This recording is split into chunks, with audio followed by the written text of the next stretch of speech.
තෙරුවන් සරණයි ස්වාමින් වහන්සේ මෙහෙණින් වහන්සේ ආදරණීය දරු දැරියනි මූලික පිරිවෙනේ තුන්වන ශ්‍රේණියට අදාළ විද්‍යාව පාඩම් මාලාවේ පළමු වන විද්‍යාව පාඩම ජීවීන් වර්ගීකරණය කියන මාතෘකාව මේ වන විට අපි සාකච්ඡා කරමින් ඉන්නවා.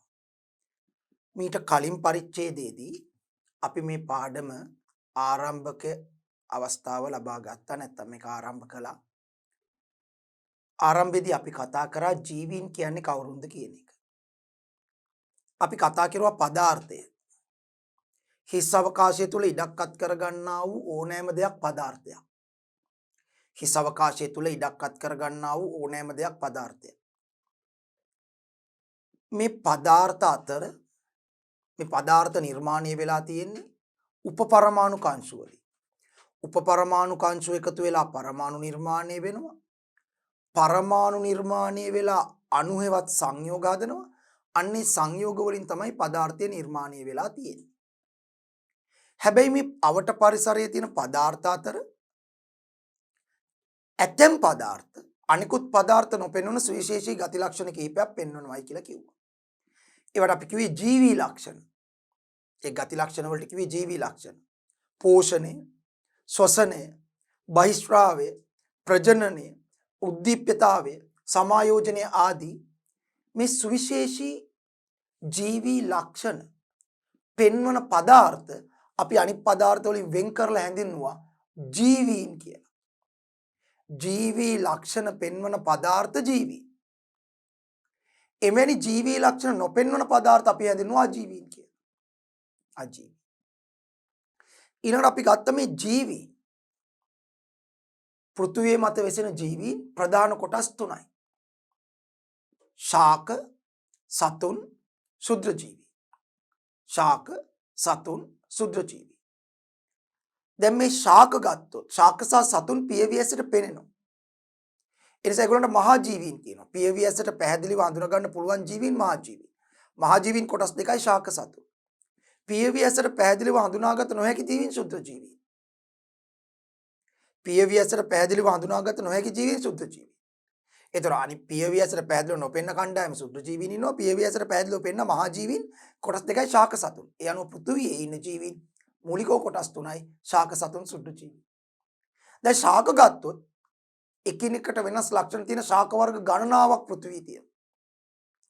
සතුන් ගත්තොත් එකිනෙකට වෙනස් ලක්ෂණ තියෙන සත්ව වර්ග ගණනාවක් ලෝකේ. ශුද්‍ර ජීවීන් ගත්තොත් මොකද අපිට ඒක පියවියසට නොපෙන්නාට අන්වීක්ෂ වැඩි දියුණු කරලා තියෙනවා අපි. අන්වීක්ෂ වලින් බලලා අපිට ශුද්‍ර ජීවීන්ගේ විව බැලුවම එකිනෙකට වෙනස් ගති ලක්ෂණ තියෙන ශුද්‍ර ජීවීන් වර්ග ගණනාවක් ලෝකේ. මේ වන විට පෘථුවියේ ජීවත් වන සමස්ත ජීවීන් සංඛ්‍යාව ජීවි වර්ග විශේෂ සංඛ්‍යාව මිලියන 8.7ක් ඒ කියන්නේ ලක්ෂ 87ක විතර ජීවීන් ප්‍රමාණයක් කියනවා. දැන් මේ එක් ජීවියා නැත්නම් මේ එක් ජීවි විශේෂය වෙන වෙනම ගෙන හදාරන්න ගියොත් ඒ සඳහා දීර්ඝ කාලයක් ගත වෙනවා. ඒ වගේම අධ්‍යයනයේ හරි අපහසුයි කරුණු මතක තියාගන්න අමාරුයි. ඒ නිසා කෙටි කාලයක් තුල වඩා පහසුවෙන් මේ ජීවීන් පිළිබඳව හදාරන්න නම් ජීවීන් යම් ආකාරයකට වර්ගීකරණය කිරීමේ අවශ්‍යතාවයක් මතුවේ. අන්න ඒ සඳහා අපිට සිද්ධ වෙනවා ජීවීන් වර්ග කරන්න. කෙටි කාලයකින් වඩා පහසුවෙන් ජීවීන් වර්ගීකරණය කිරීම සඳහා අපිට ජීවීන් වර්ගීකරණය අවශ්‍ය වෙනවා. මොකද්ද මේ වර්ගීකරණය කියලා අපි කිව්වේ? මතක් කරගත්තොත් ජීවීන් සතුව තිබෙන සමානකම් සහ අසමානකම් පිළිබඳව සලකා ඔවුන් කාණ්ඩ වලට වෙන් කිරීමේ ක්‍රියාවලිය වර්ගීකරණය. ජීවීන් අතරේ පවතින සමානකම් සහ අසමානකම් පිළිබඳව සලකා එම ජීවීන් කාණ්ඩ වලට වෙන් කිරීමේ ක්‍රියාවලිය වර්ගීකරණය. ඒතකොට ජීවීන් වර්ගීකරණයේදී සමාන ලක්ෂණ තියෙන ජීවීන් එකම කාණ්ඩයකට වැටෙනවා. හැබැයි එකම කාණ්ඩයට වැටෙන ජීවීන් අතරෙත් පොඩි පොඩි වෙනස්කම් තියෙන නිසා කාණ්ඩය ඇතුලේ ඒ ජීවීන් ඒ වෙනස්කම් පදනම් කරලා උපකාණ්ඩ වලට වෙන් කරනවා කියනවා. ඒ උපකාණ්ඩ තවදුරටත් ඔවුනොවුන් අතරේ තියෙන ලක්ෂණ පදම් කරගෙන තවත් කුඩා උපකාණ්ඩ වලට වෙන් කරනවා. මේ විදිහට සමාන ලක්ෂණ තියෙන ජීවීන් එකම කාණ්ඩයට දානවා, වෙනස් ලක්ෂණ තියෙන ජීවීන් වෙනස් කාණ්ඩ වලට දානවා. එකම කාණ්ඩයට වැටෙන ජීවීන් අතරේ තියෙන පොඩි පොඩි වෙනස්කම් සංසන්දනය කරලා ඒ කාණ්ඩය ඇතුලේ වුණු උපකාණ්ඩ වලට වෙන් කරනවා. ඒ උපකාණ්ඩ ඇතුලේ තියෙන ජීවීන්ගේ වෙනස්කම් සංසන්දනය උපකාණ්ඩ ඇතුලේ ඊටත් වඩා කුඩා උපකාණ්ඩ වලට ආදි වශයෙන් බෙදාගෙන යනවා. මේකට කියනවා වර්ගීකරණය. ඒතකොට ජීවීන් වර්ගීකරණයේදී විද්‍යාත්මක පදනමක් මත පිහිටා වර්ගීකරණය සිදු කළ යුතුයි. එවිට තමයි අපිට ජීවි වර්ගීකරණයේ ප්‍රයෝජන ලබා ගන්න පුළුවන්. ජීවීන් වර්ගීකරණය කළාම අපිට තියෙන ප්‍රයෝජන තමයි කෙටි කාලයකින් ජීවීන් පිළිබඳ හැදෑරීමට හැකි වෙනවා.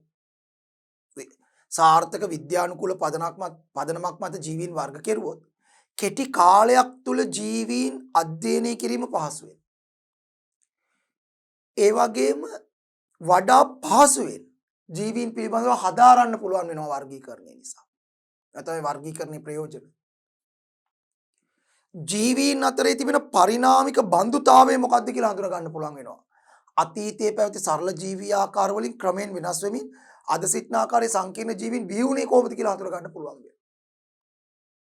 ඒ වගේම තමයි මේ වර්ගීකරණය කරාම ජීවීන් පැහැදිලිව වෙන්කර හඳුනා ගන්නටත් පහසුවෙන් නම් කරන්නටත් පුළුවන් වෙනවා. ඒ වගේම තමයි ජීවීන් වර්ග කළාම නිශ්චිතව හඳුනා නොගත් ජීවියෙකුගේ ලක්ෂණ පිළිබඳ අනාවැකි පළ කරන්න පුළුවන් වෙනවා. හරියට වර්ගීකරණය සිදු කරලා හරියට ඒ ගැන හැදෑරුවොත් නිශ්චිතව හඳුනා නොගත් ජීවියෙකුගේ ලක්ෂණ පිළිබඳ අනාවැකි පළ කරන්න පුළුවන්. මෙන්න මේ වගේ කාරණා වාසි ජීවීන් වර්ගීකරණයේ තියෙන. ඒක නිසා අපි සාර්ථකව ජීවීන් වර්ගීකරණය කරලා තමයි ජීව ලෝකය හදාරන්න උත්සාහ කරන්නේ. එතකොට මේ ජීවීන් වර්ගීකරණයේදී ඒ ඉතිහාසය ගැන පොඩ්ඩක් අපි ඉගෙන ගත්තොත් අපි මතක් කරගත්තොත් අපි කලින් පරිච්ඡේදයේදී මේ ගැන දීර්ඝව කතා කරලා පොඩි මතක් කිරීමක් මේ කරන්නේ. ජීවීන් වර්ගීකරණයට උත්සාහ දරුවයි කියලා ප්‍රථම වතාවට අපිට වාර්තා වෙන්නේ ක්‍රිස්තු පූර්ව 300 සහ 400 අතර කාල පරිච්ඡේදයේ ජීවත් වූ ග්‍රීක දාර්ශනිකයෙකු වෙච්ච ඇරිස්ටෝටල් තමයි ප්‍රථම වතාවට ජීවීන් වර්ගීකරණය කරන්න උත්සාහ කරන්නේ. ඒ එනයිමා සහ ඇනයිමා කියන කොටස් දෙකට. එනයිමා සහ ඇනයිමා කියන කොටස් දෙක. නමුත් ඒක තරම්ම සාර්ථක වර්ගීකරණයක් නෙවෙයි කියලා අපි කිව්වා. නමුත් ඉතිහාසයේ ප්‍රථම වතාවට කරපු වර්ගීකරණය නිසා අපිට ඒකේ අම්මාකාට වැදගත් වෙනවා. ඉන් පසුව විවිධ විද්‍යාඥයෝ ඒ වකවානු වන විට තිබුච්ච විද්‍යානුකූල දැනුම පදනම් කරගෙන විවිධ ජීවී වර්ගීකරණ ක්‍රම ඉදිරිපත් කළා. ඒ අතර කැරොලස් ලිනියස් ඉදිරිපත් කරපු වර්ගීකරණයත් යම් පමණකට සාර්ථකයි. හැබැයි ඔහුගේ වර්ගීකරණයට වඩා සාර්ථක වුණේ නාමකරණය, ලිනියස්ගේ නාමකරණය. නමුත් ඔහු යම් පමණකට සාර්ථක වර්ගීකරණයක් ඉදිරිපත් කෙරුවා. ක්‍රිස්තු වර්ෂ 1960 ගණන් වලදී වගේ 60 දශකයේදී වගේ රොබර්ට් විටෙකර් ඉතා සාර්ථක වර්ගීකරණයක් ඉදිරිපත් කෙරුවා රාජධානි පහේ වර්ගීකරණය. ඒ රාජධානි පහේ වර්ගීකරණයේදී රොබර්ට් විටෙකර් මේ ලෝකේ ඉන්න සියලුම ජීවීන් ප්‍රධාන රාජධානි පහකට වර්ග කෙරුවා. මොනෙරා, ප්‍රොටෙස්ටා, ෆංගයි, ප්ලාන්ටේ, ඇනිමාලියා කියන. මේ පහෙන් ඕනම එකකට වැටෙන ජීවියෙක්. මොකක් හරි එකකට වැටෙන ඕනම ජීවියෙක්. ඒකට කියනවා රාජධානි පහේ වර්ගීකරණය. එහිදී ඔහු හඳුන්වලා දුන්නා මේ වර්ගීකරණ මට්ටම් ශ්‍රේණියක්. ලොකුම වර්ගීකරණ මට්ටම තමයි රාජධානිය. රාජධානියකට ගොඩක් ජීවීන් වැටෙනවා. රාජධානිය ඇතුළේදී ඒ ඉන්න ජීවීන්ගේ යම් වෙනස්කම් සලකලා රාජධානිය කඩනවා වංශවලට. රාජධානිය ඇතුලේ බෙදෙනවා වංශවලට. වංශවලට ජීවීන් කිහිප දෙනා බැගින් වැටෙනවා. වංශයේ ඉන්න ජීවීන්ගේ පොඩි වෙනස්කම් සලකලා වංශ බෙදෙනවා වර්ගවලට. වර්ග ගෝත්‍ර වලට බෙදෙනවා. ගෝත්‍ර කුල වලට බෙදෙනවා. කුල ගණ වලට බෙදෙනවා. ගණ විශේෂ වලට බෙදෙනවා. මේ ආදි වශයෙන් තමයි වර්ගීකරණ මට්ටම් ධූරාවලි රටාව විහිදෙන්නේ. රාජධානිය, වංශය, වර්ගය, ගෝත්‍රය, කුලය, ගණය, විශේෂය ආදී වශයෙන් බෙදාගෙන යනවා. ඒ අනුව ඔහුගේ ලොකුම වර්ගීකරණ මට්ටම තමයි රාජධානි. ඔහු ප්‍රධාන රාජධානි පහකට ලෝකේ ඉන්න ජීවීන් බෙදුවා. ඒ රාජධානිය ඇතුලේ වංශ වලට, වර්ග වලට, කුල වලට, ගණ වලට, විශේෂ වලට බෙදාගෙන ගියා. ගෝත්‍ර වලට, කුල වලට, ගණ වලට, විශේෂ වලට බෙදාගෙන ගියා. ඒතර ඔහුගේ රාජධානි පහේ වර්ගීකරණය අදටත් සාර්ථකයි. ලෝකේ සමහරක් ස්ථානවල ජීවීන් පිළිබඳ හදාරනකොට රොබර්ට් විටකගේ රාජධානි පහේ වර්ගීකරණය ප්‍රයෝජනට ගන්නවා. හැබැයි 1990 දශකයේදී කාල් වූස් කියන විද්‍යාඥයා ඔය රාජධානි වලටත් ඉහළින් තියෙන තව වර්ගීකරණ මට්ටමක් ඉදිරිපත් කරුවා අධිරාජධානි ඩොමේන්ස් අධිරාජධානි. ඔය කියන රාජධානි වලටත් උඩින් තියෙනවා අධිරාජධානි. කියන අධිරාජධානිය තමයි රාජධානි වලට වෙන් වෙනවා කියලා ඔය කියන්නේ. ඒතර දැන් රාජධානි ලොකුම එක තිබෙන රාජධානිය වංශයේ වර්ගයේ ගෝත්‍රයේ කුලයේ ගණයේ විශේෂය. මේ රාජධානියටත් උඩින් එකක් ගෙනාවා අය. අධිරාජධානිය. යනවා එයා කිව්වා ලෝකේ ඉන්න සියලුම ජීවීන් ප්‍රධාන අධිරාජධානි තුනකට වර්ග කරන්න පුළුවන්. ඒ අධිරාජධානිය ඇතුලේ රාජධානි බෙදෙනවා. ඔහුට අනුව ඒ අධිරාජධානි තුන තමයි ආකියා බැක්ටීරියා යුකැරියා. ආකියා බැක්ටීරියා සහ යුකැරියා කියන අධිරාජධානි තුනට වර්ග කරලා ඒව ඇතුලේ රාජධානි කඩලා ඒව ඇතුලේ වංශ කඩලා ඒව ඇතුලේ වර්ග කඩලා ගෝත්‍ර කුල ගණ විශේෂ වලට අර විදිහට වෙන් කරගෙන කියනවා. අද බොහෝමයක් වෙලාවට ජනප්‍රිය වෙලා තියෙන මෙන්න මේ කාල් වූස්ගේ අධිරාජධානි තුනේ වර්ගීකරණය නිසා ලෝකේ බොහෝ රටවල් ලෝකේ බොහෝ තැන්වල ජීවීන් පිළිබඳව හදාරනකොට කාල් වූස්ගේ අධිරාජධානි තුනේ වර්ගීකරණය තමයි ප්‍රයෝජනෙට ගන්න. කෙසේ වෙතත් අපි මේ තුන්වන ශ්‍රේණියේ මූලික පිරිවෙනේ විද්‍යාව පාඩම් මාලාවේදී ජීවීන් වර්ගීකරණයේදී අපි ඔය රොබර්ට් විටකගේ වර්ගීකරණයටවත් කාල් වූස්ගේ වර්ගීකරණයටවත් නිශ්චිතව යන්නේ නැතුව ඒ නිශ්චිත ඕන් ඉදිරිපත් කරපු යම් වර්ගීකරණයක් පදනම් කරගෙන යන්නේ නැතුව අපිට ආවේනික වර්ගීකරණ ක්‍රමයක් ඔස්සේ ජීවීන් වර්ගීකරණය කරන්න උත්සාහ කරනවා. අපිට ආවේනික වර්ගීකරණ ක්‍රමයක් ඔස්සේ. ඒ කියන්නේ අපිට ආවේනික කියන එකෙන් අදහස් කරන්නේ මේ අපිට ඕන විදියට නෙමෙයි. යම් විද්‍යාත්මක පදනමක් මත අපිට ඕන ක්‍රමයකට පහසු ක්‍රමයකට ජීවීන් වර්ග කරලා ඉගෙන ගන්න. එහිදී අපි මෙන්න මෙහෙම සලකනවා. ලෝකේ ඉන්න ජීවීන් වර්ග තුනයි. ශාක, සතුන්, ශුද්‍ර ජීවී. අපි ශාක අපිට ආවේනික ක්‍රමයකට වර්ග කරගෙන ඒ ඇසුරෙන් ශාක ලෝකයේ පිළිබඳ යම් අවබෝධයක් ලබා ගන්න උත්සාහ කරනවා. සතුන් අපිට ආවේනික ක්‍රමයකට වර්ග කරගෙන ඒ ඇසුරෙන් සත්ත්ව ලෝකයේ පිළිබඳ යම් අවබෝධයක් ලබා ගන්න උත්සාහ කරනවා. ශුද්‍ර ජීවීන් අපිට ආවේනික ක්‍රමයකට වර්ග කරගෙන ඒ ඇසුරෙන් ශුද්‍ර ජීවී ලෝකයේ පිළිබඳ අවබෝධයක් ලබා ගන්න උත්සාහ කරනවා. කියන්නේ අපි නිශ්චිතව රොබර්ට් විටකගේ හෝ කාල් වූස්ගේ වර්ගීකරණ වලට යන්නේ නැතිව ඒවායේ තියෙන ලක්ෂණ අරගෙන මේ මට්ටමට ගැලපෙන විදියට ශාක ඊට ආවේනික වර්ගීකරණයක් මත ඉගෙන ගන්න උත්සාහ කරනවා.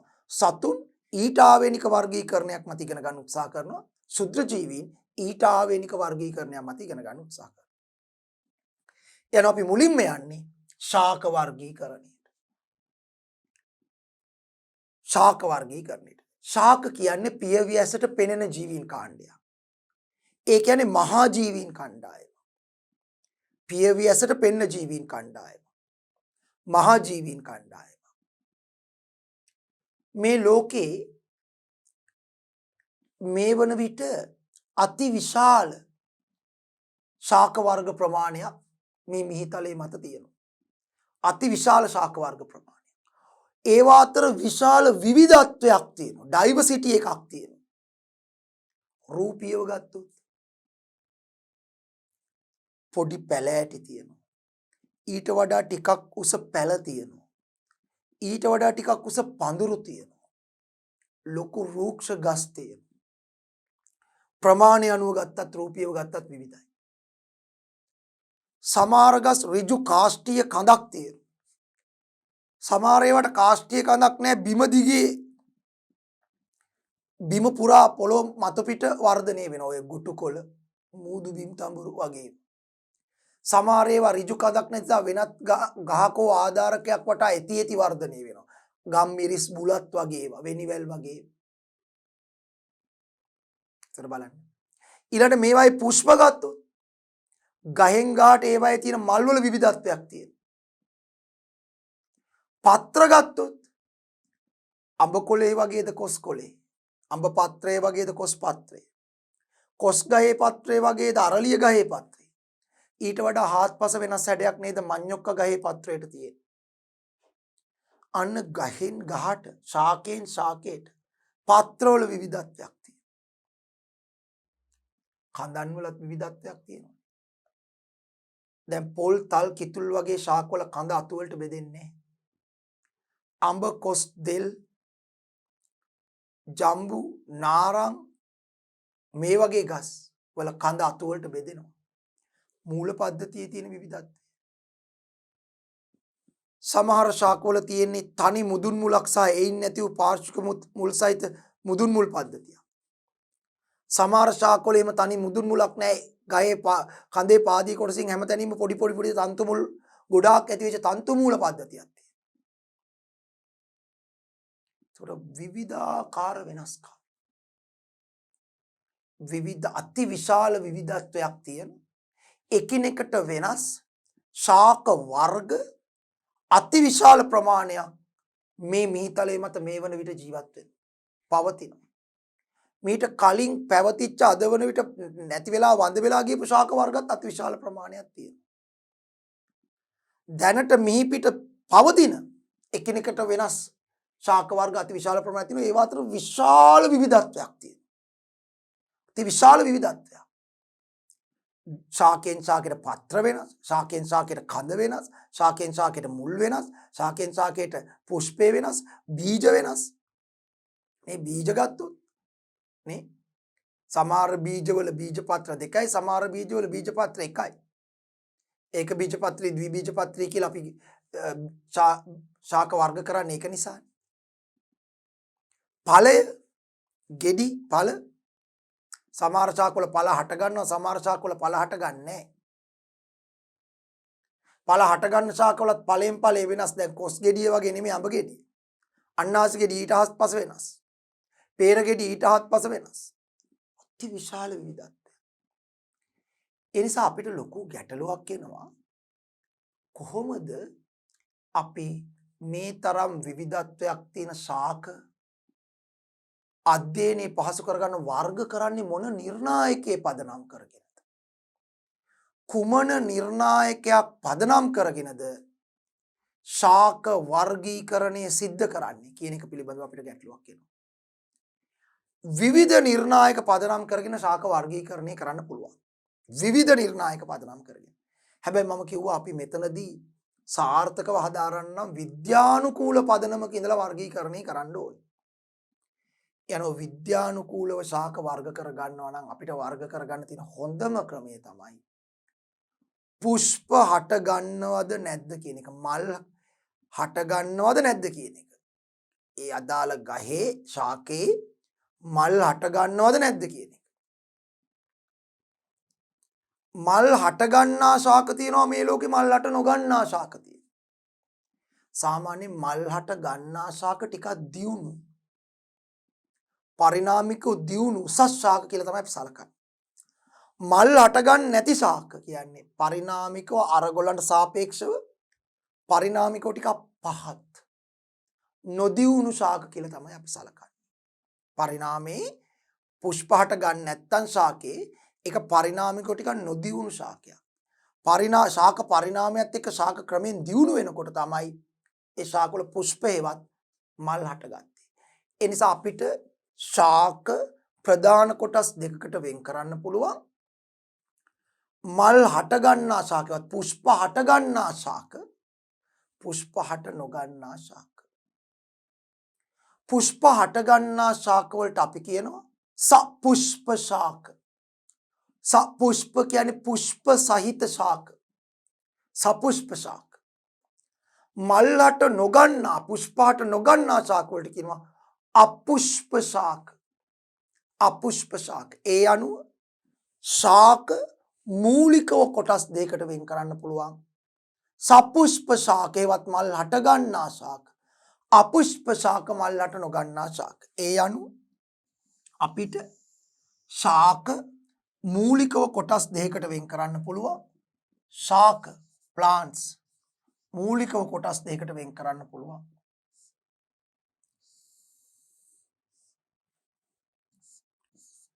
සපුෂ්ප ශාක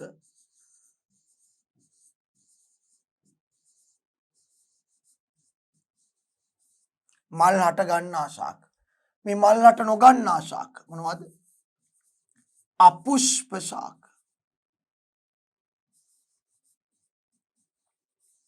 අපුෂ්ප ශාක.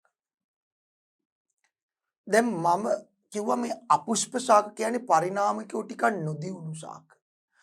පරිණාමයේ ශාක ක්‍රමෙන් දියුණු වෙනකොට තමයි ඒවයි දියුණු ලිංගික ප්‍රජනක ව්‍යුහයක් ලෙස පුෂ්ප හටගත්තේ. ඒ අනුව අපුෂ්ප ශාක වලට සාපේක්ෂව සපුෂ්ප ශාක ටිකක් දියුණු. ටිකක් නෙමෙයි සෑහෙන පරිණාමිකව දියුණු. දැන් මේ අපුෂ්ප ශාක කියන්නේ පරිණාමිකව පහත් ශාක, නොදියුණු ශාක. ඒවයි මල් හට ගන්න නෑනේ. මල් නෑ. හැබැයි මල් හට නොගත්තට සමහරක් අපුෂ්ප ශාක වල මල් හට නොගත්තට බීජ හට ගන්න පුළුවන්. බීජ කියන්නේ ඇට. සාමාන්‍යයෙන් අපි සාමාන්‍ය වචනෙන් කියන්නේ ඇට. දැන් කොස් ඇටේට තමයි කොස් බීජය කියන්නේ. අඹ ඇටේට තමයි අඹ ගහේ බීජය කියන්නේ. මුං බීජ කියන්නේ මුං ඇට වලට. ඒකට මෙතන ඇටේ කියන වචනේ තමයි අපි විද්‍යානුකූල වචනේ ගන්න බීජය. හරි? අපුෂ්ප ශාක අතර සමහර ඒවායේ මල් හට නොගත්තට බීජ හට ගන්නට පුළුවන්. සමහර ඒවා එහෙම තියෙනවා. මල් නැහැ. ඒක නිසා අපුෂ්ප ගොඩේ වැටෙනවා. මල් නැති වුණාට ඒගොල්ලන්ගේ බීජ තියෙනවා. හැබැයි සමහර අපුෂ්ප ශාකවල මල් හට ගන්නෙත් නැහැ. බීජ හට ගන්නෙත් නැහැ. ඒ නිසා දැන් මල් නැති නිසානේ අපුෂ්ප කියන්නේ. හැබැයි මල් නැති අපුෂ්ප ශාක අතර සමහර ඒවායි බීජ හට ගන්නවා. සමහර ඒවායි බීජ හට ගන්නෑ නැහැ.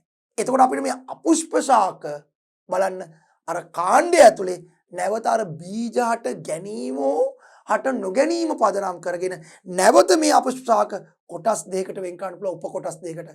බීජ හට ගන්නා පුෂ්ප ශාක, බීජ හට නොගන්නා පුෂ්ප ශාක. එහෙනම් අපිට පුළුවන් මේක නැවත කොටස් දෙකකට වෙන් කරන්න. කොහොමද? අපුෂ්ප ශාක අතර සමහර ඒවායේ බීජ හට ගන්නවා. ඒවට අපි කියනවා බීජ හට ගන්නා අපුෂ්ප ශාක. බීජ හට ගන්නා අපුෂ්ප ශාක.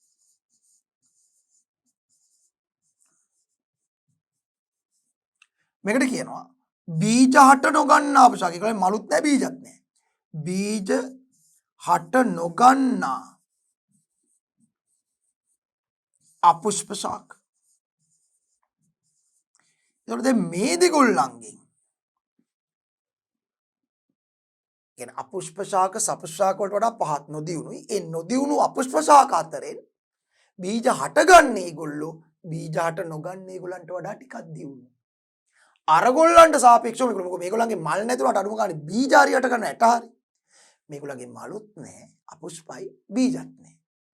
ඒ නිසා නොදියුණු අයගේ නොදියුණුම කණ්ඩායම. බීජ හට නොගන්නා අපුෂ්ප ශාක. බීජත් නැහැ, පුෂ්පත් නැහැ. මේගොල්ලන්ගේ පුෂ්ප නැතත් බීජ තියෙනවා. අරගොල්ලන්ට සාපේක්ෂව මේගොල්ලෝ ටිකක් පොඩි දියුණු ගතියක් තියෙනවා. හැබැයි පොදුවේ ගත්තොත් අපුෂ්ප ශාක සපුෂ්ප ශාක වලට වඩා නොදියුණු. මොකද මල් නැහැ. පුෂ්ප හට ගැනීම ශාක පරිණාමයේ දියුණු පරිණාමික ලක්ෂණය. එතකොට එහෙනම් නොදියුණුම කණ්ඩායම බීජ හට නොගන්නා අපුෂ්ප ශාක. ඊළඟට බීජ හට ගන්නා අපුෂ්ප ශාක. ඊට වඩා ටිකක් දියුණු. ඒ ඔක්කොටම වඩා දියුණු සපුෂ්ප ශාක. දැන් සපුෂ්ප ශාකත් අපිට නැවත වර්ග කරන්න පුළුවන් මෙහෙම. සපුෂ්ප ශාක වල මල් තියෙනවනේ. පුෂ්ප කියන්නේ පුෂ්ප සහිත ශාකනේ. මල් තියෙනවා නම් අනිවාර්යෙන් ගෙඩි තියෙනවා. ඇට තියෙනවා. ඇට තියෙනවා. බීජ තියෙනවාමයි. මල් හට ගන්නවා නම් බීජ හට ගන්නවාමයි. එතකොට එහෙනම් මේගොල්ලන්ගේ මල් නැතුව බීජ හට ගත්තේ කොහොමද? මං කියන්නේ මල් තියෙනවා නම් බීජ තියෙනවාමයි. ඒතර මල් නැති වුණත් ඇතැම්මයිගේ බීජ හට ගන්න පුළුවන්. නේ? මල් නැහැ අපුෂ්පයි නමුත් බීජ හට ගන්න. මේකේ මලුත් නැහැ බීජත් නැහැ. මං කියන්නේ පුෂ්ප තියෙනවා නම් සාමාන්‍ය බීජ තියෙනවා. තියෙනවා නම් බීජ පුෂ්ප තියෙනවා. පුෂ්පය ඇතුලේ තමයි බීජ හටගන්නේ. පුෂ්පය සංසේචනය වීමෙන් පසුව ඩිම්බ බීජ බවට පත් වෙනවා. පුෂ්පය තුල තියෙන ඩිම්බ බීජ බවට පත් වෙනවා. අපි ඒවා ඉදිරියේදී සාකච්ඡා කරමු. එතකොට පුෂ්ප බීජ බවට පත් වෙන නිසා පුෂ්ප හට ගන්නා ශාකවල බීජ අනිවාර්යෙන් තියෙනවා. ඒ තියෙන නිසා ඒ බීජයක් ඇතුලේ ඒ ඇටයක් එවත් බීජයක් ඇතුලේ තියෙන බීජ පත්‍ර සංඛ්‍යාව ඔය ඕනම ඇටයක් එවත් බීජයක් ඇතුලේ බීජ පත්‍ර තියෙනවා. බීජ පත්‍ර තියෙනවා. සමහර බීජ ඇතුලේ බීජ පත්‍ර එකයි. සමහර බීජ ඇතුලේ බීජ පත්‍ර දෙකයි. දෙකට වඩා නැහැ. එක්කෝ එක බීජ පත්‍රයයි එහෙම නැත්නම් බීජ පත්‍ර දෙකයි. ඒ අනුව මේ සපුෂ්ප ශාකවල හටගන්නා බීජය තුල තිබෙන බීජ පත්‍ර සංඛ්‍යාව අනුව සපුෂ්ප ශාකත් අපි නැවත කොටස් දෙකකට වෙන් කරනවා මේ. කොහොමද? බීජය තුල සපුෂ්ප ශාකවල හටගන්නා බීජය තුල බීජ පත්‍ර දෙකක් තියෙනවා නම් අපි ඒගොල්ලන්ට කියනවා ද්විබීජ පත්‍රී ශාක. ද්විබීජ පත්‍රී ශාක. ද්විබීජ පත්‍රී ශාක. හැබැයි සපුෂ්ප ශාකයේ හටගන්නා බීජ තුල එක බීජ පත්‍රයක් නම් තියෙන්නේ අපි ඒගොල්ලන්ට කියනවා ඒක බීජ පත්‍රී ශාක. ඒ අනුව සපුෂ්ප ශාක නැවත කොටස් දෙකකට බෙදෙනවා බීජය තුල තියෙන බීජ පත්‍ර සංඛ්‍යාව අනුව ඒක බීජ පත්‍රී ශාක ද්විබීජ පත්‍රී ශාක. දැන් මේ අතරින් ඒක බීජ පත්‍රී ශාක වලට වඩා ද්විබීජ පත්‍රී ශාක වඩා දියුණු. බීජ පත්‍ර දෙකක් තියෙනවා කියන්නේ ටිකක් දියුණු බව වැඩි. ඒ නිසා සපුෂ්ප ශාක කොහොමද දියුණුයි? දියුණුයි. දියුණු අය අතරෙත් වඩාම දියුණු ද්විබීජ පත්‍රී. එතකොට දැන් මේකේ ඒක බීජ පත්‍රී වල ද්විබීජ පත්‍රී වල පොඩි දියුණු ගතියක් තියෙනවා. ඒතර බලන් ගියාම දැන් ශාක වර්ගකරේ පුෂ්ප හට ගන්න නොගන්න සපුෂ්ප ශාක අපුෂ්ප ශාක මේගොල්ලන්ට වඩා මේගොල්ලෝ නොදියුණුයි. අපුෂ්ප ශාක නැවත වර්ග කරා මල් නැති වුණාට බීජ හට ගන්න බීජ හට නොගන්න බීජ හට ගන්න අපුෂ්ප ශාක බීජ හට නොගන්න අපුෂ්ප ශාක මේගොල්ලන්ට වඩා මේගොල්ලෝ දියුණුයි. සපුෂ්ප ශාක වල බීජ වල තියෙන බීජ පත්‍ර ඒකල අනිවාර්යෙන් බීජ තියෙනවා බීජ පත්‍ර සංඛ්‍යාව. බීජ පත්‍ර එකක් තියෙනවා ඒක බීජ පත්‍රය බීජ පත්‍ර දෙකක් තියෙනවා ද්විබීජ පත්‍රය. මේගොල්ලන්ට වඩා මේගොල්ලෝ දියුණුයි. බලන් ගියාම ශාක ලෝකේ නොදියුණුම කට්ටිය මේගොල්ලෝ. ඒගොල්ලන්ගේ මලුත් නැහැ බීජත් නැහැ බීජ හට නොගන්න අපුෂ්ප ශාක. ඊට වඩා ටිකක් මේගොල්ලෝ දිනුනේ. ඒගොල්ලන්ගේ මල් නැතුනට බීජවත් තියෙනවා. බීජ හට ගන්න අපුෂ්ප ශාක. මේගොල්ලෝ ඊට වඩා දිනුනේ. මොකද මේගොල්ලන්ගේ මලුත් තියෙනවා, මල් ඇතුලේ බීජත් තියෙනවා, බීජය තුල බීජ පත්‍රයකුත් තියෙනවා. ඒක බීජ පත්‍රේ ශාක. මේගොල්ලෝ ඔක්කොම වඩා දිනුනේ මලුත් තියෙනවා. මල් ඇතුලේ බීජත් තියෙනවා. බීජ ඇතුලේ බීජ පත්‍ර එකක් නෙමෙයි දෙකක්ම තියෙනවා. ද්විබීජ පත්‍රේ ශාක. එහෙනම් වඩාත්ම අද ලෝකේ ව්‍යාප්ත වෙලා තියෙන්නේ. මොකද සාමාන්‍ය පරිණාමයට අනුව වඩා දියුණුතමයා තමයි පරිසරය තුළ ව්‍යාප්ත වෙන්නේ. වැඩි හරියක් අපිට අද ලෝකේ දකින්න තියෙන ශාක අතර ශාක වලින් 80%කට වඩා වැඩි ප්‍රමාණයක් ද්විබීජ පත්‍රී ශාක. මොකද ඒගොල්ලෝ තමයි දියුණුම කට්ටිය. ඒගොල්ලෝ තමයි ව්‍යාප්ත වෙලා ඉන්නේ. ඊට සාපේක්ෂව ඒක බීජ පත්‍රී ශාක අඩුයි. ඒ දෙගොල්ලන්ටම වඩා ඒක සපුෂ්ප ශාක වලට වඩා අපුෂ්ප ශාක අඩුයි. ඒ අතර බීජ හට ගන්න අපුෂ්ප ශාක තියෙනවා. බීජ හට නොගන්න අපුෂ්ප ශාකක් තියෙනවා. ඒවා බොහොම සීමා වෙලා තියෙනවා යම් යම් නිශ්චිත පරිසරවලට. හරි. ඒවා සීමා වෙලා තියෙනවා මොකද ඒගොල්ලෝ නොදියුණු ශාක කණ්ඩායමක් නිසා. හැබැයි තවමත් පරිසරයේ පවතිනවා. ඉතින් අපි ඇත්තටම මේ ජීවීන් ගැන හදාරනවා නම් අපි එකපාරට මේ දියුණු එකෙන් නෙමෙයි පටන් ගන්න ඕනේ. ඔය දියුණු එකෙන් පටන් අරන් නොදියුණු එකට එනකොට අපිට ඒක තේරෙන්නේ නැහැ එච්චර. කොහොමද මේක උනේ කියලා. මේ නොදියුණු එකෙන් පටන් අරගෙන ක්‍රමක්‍රමයෙන් බීජ හට නොගන්න අපුෂ්ප ශාක ගැන ඉගෙනගෙන ඒකෙන් බීජ හට ගන්න අපුෂ්ප ශාක වලට මොනවද ඒගොල්ලන්ගේ හටගත්තු දියුණු ලක්ෂණ කියලා තේරුම් අරගෙන ඊට පස්සේ ඒගොල්ලන්ගෙන් අපුෂ්ප ශාක වලින් සපුෂ්ප ශාක වලට එනකොට මොනවද මේ දියුණු ලක්ෂණ කියලා තේරුම් අරගෙන පොඩි අවබෝධයක් ලබා ගන්නයි හදන්නේ. ඒ නිසා අපි අපේ අවධානය යොමු කරන්න හදන්නේ මෙන්න මේ මුලින්ම බීජ හට නොගන්නා අපුෂ්ප ශාක ගැන තමයි කතා කරන්න හදන්නේ මුලින්ම. ඊළඟට අපි බීජ හට ගන්න අපුෂ්ප ශාක ගැන කතා කරලා ඊළඟට සපුෂ්ප ශාක පැත්තට එන්න තමයි අපේ බලාපොරොත්තුව තියෙන්නේ. පැහැදිලි? අපි බලමු මේ වර්ගීකරණේ අපි ඉස්සරහට යන්නේ කොහොමද කියලා. ඊට කලින් පොඩ්ඩක් කියවමු බලන්න.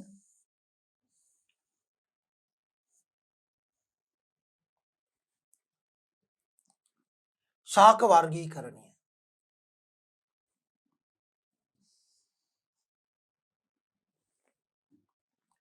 ශාක වර්ගීකරණය. ශාක වර්ගීකරණය සඳහා පදනම් කරගත් ප්‍රධානතම නිර්ණායකය ලෙස පුෂ්ප තිබීම හෝ නොතිබීම දැක්විය හැකිය.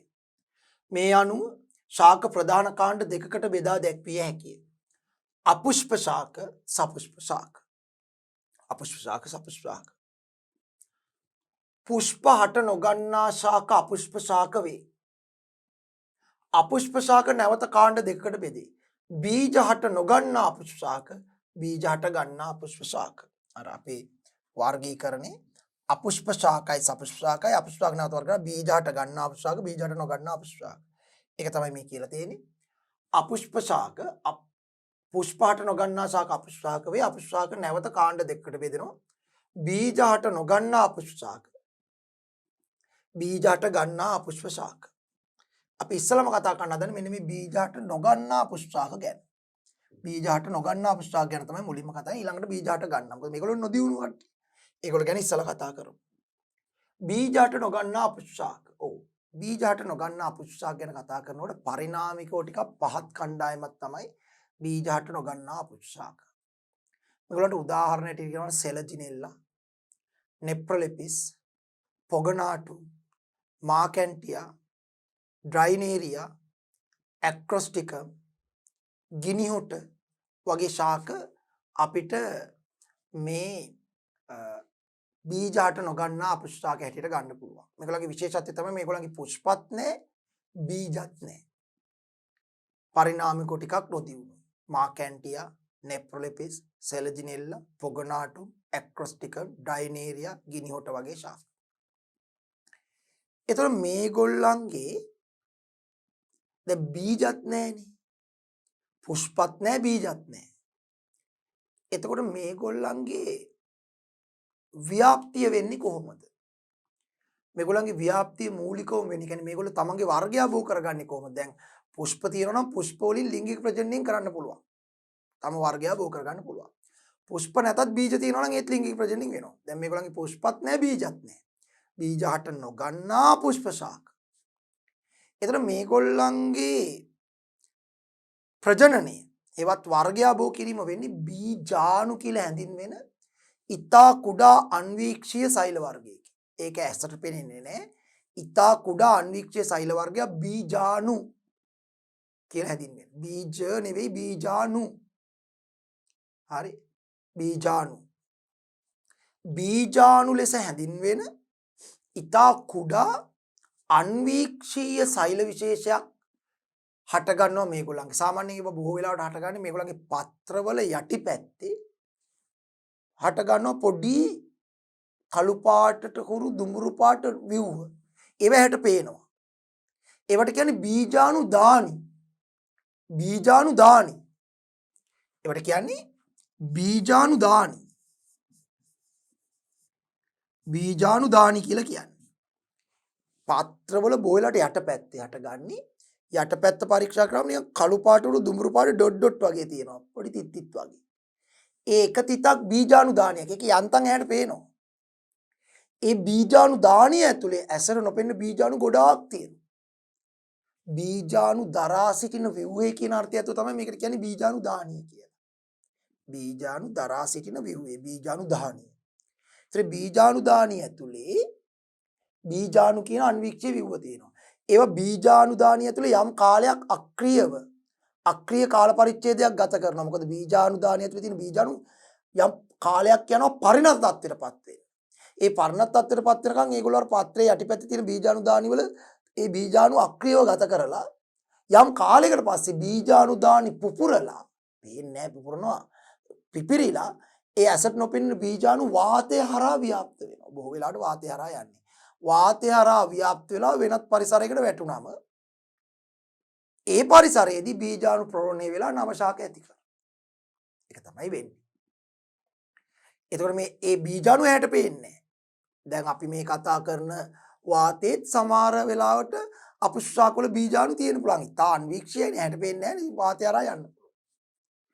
සුදුසු පරිසරයක සුදුසු පසක ඕ වෙනත් සුදුසු මේ පරිසරයක වැටුනම එතනින් පෝෂණය ලබාගෙන බීජාණු ප්‍රෝණය වෙලා නව ශාකයක් ඇති වෙනවා.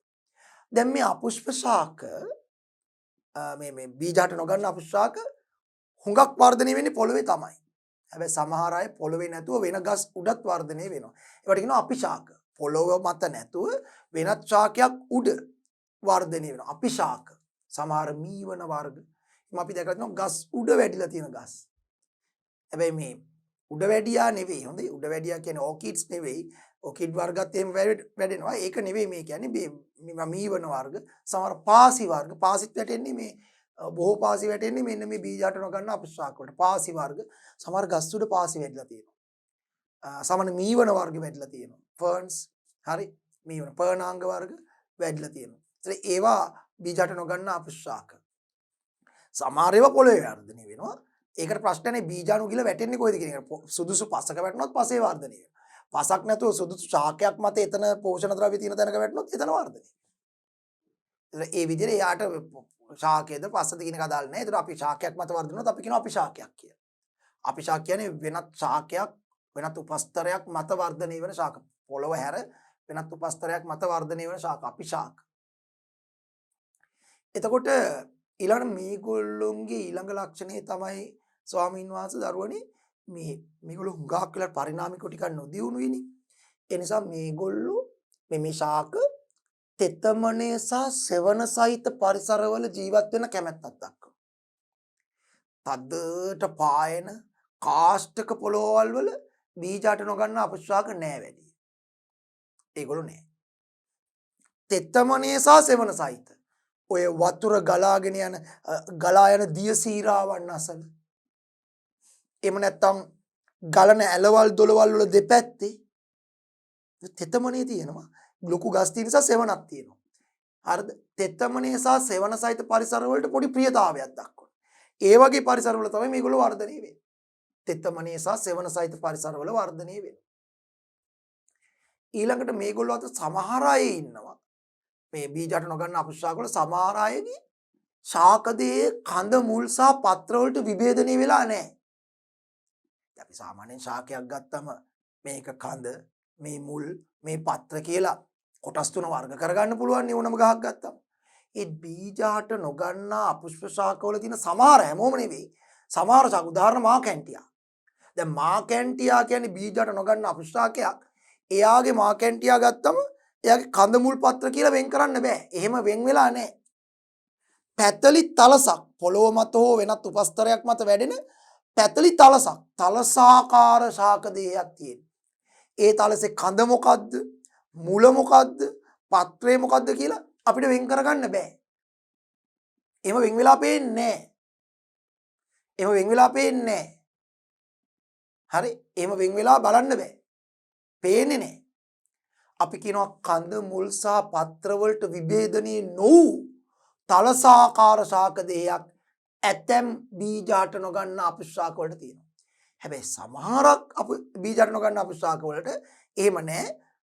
පොඩි ගහ ලොකු උස ගස් එන්නේ නැහැ මේගොල්ලන්ගේ. ඒකත් තේරුම් ගන්න. ලොකු උස වෘක්ෂ ගස් කාෂ්ඨයේ කඳන් දින ලොකු ගස් එන්නේ නැහැ.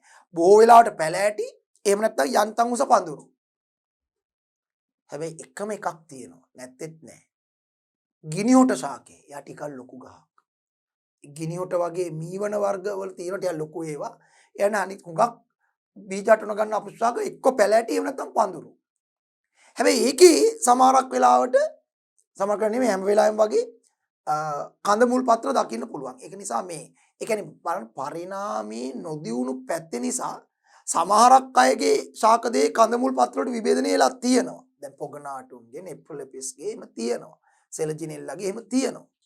නමුත් මාගැන්ටියාගේ තලස කඳ මුල් පත්‍ර වලට විභේදනය වෙලා නැහැ. තලසාකාර දෙයක් තියෙනවා. එනවා ඇතැම් ආකාරවල කඳ මුල් පත්‍ර වලට විභේදනය වූ තලසාකාර ශාක දෙයක් දරනවා. ඇතැම් ආකාර කඳ මුල් පත්‍ර වලට විභේදනය වූ ශාක දෙයක් දරනවා. බොහෝ දෙනෙක් පැලෑටි ඇතැම් ඉතුරු ආකාර පඳුරු කලාතුරකින් අර ගිනිහොට වගේ මීවන ශාක ගත්තොත් ඒගොල්ලෝ උස ශාක තියෙන පුළුවන්. ඒක බොහොම කලාතුරකින් අපිට දකින්න ලැබෙන එකක්. නැත්නම් හුඟක් වෙලාවට මේගොල්ලෝ පැලෑටි හෝ පඳුරු තමයි. තෙතමනේ සහ සෙවණ සහිත භෞමික පරිසරවල වැඩෙන තමයි කැමති. තදට පායන හොඳට හිරු එළිය තියෙන තද පායන මේ කාෂ්ඨක පරිසරවල ජීවත් වෙන්නේ නැහැ මේගොල්ලෝ. බීජාණු මගින් තමයි ප්‍රජනනය කරන්නේ. ඒ බීජාණු දානි වල හට ගන්නවා පත්‍ර වල යටිපැත්තේ තියෙන බීජාණු දානි වල මේගොල්ලෝ හට ගන්නවා. හටගෙන සමහර වෙලාවට විශේෂ කේතු ආකාරයේ පොඩි බීජාණු දානි හට ගන්නත් පුළුවන්. ඒක කලාතුරකින් වෙන වැඩක්. නැත්නම් බොහෝ වෙලාවට බීජාණු දානි තියෙන පත්‍ර වල යටිපැත්තේ ඒ බීජාණු දානි පරිණත වුණාම පුපුරලා බීජාණු නිදහස් වෙනවා. ඒ බීජාණු වාතය ඔස්සේ ව්‍යාප්ත වෙලා සුදුසු පරිසරයක වැටලා තමන්ගේ වර්ගය බෝ කරනවා. නව ශාක හට ගන්න.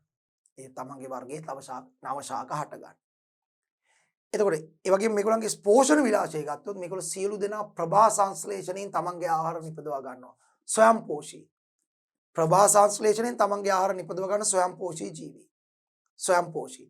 ප්‍රභා සංශ්ලේෂණය කරලා තමන්ගේ ආහාර නිපදවා ගන්නවා. හරිද? ඒ සඳහා සූර්යාලෝකය තමයි පාවිච්චි කරන්නේ. ඒ නිසා ප්‍රභා සංශ්ලේෂී ජීවි.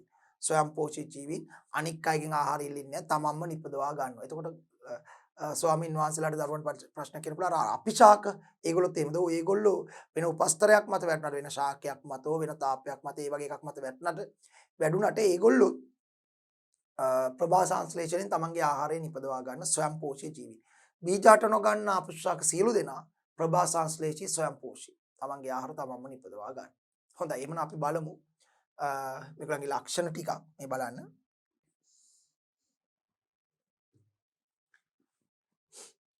බීජ හට නොගන්නා අපුෂ්ප ශාක විශාල සංඛ්‍යාවක් ශාක ලෝකේ හමු වේ.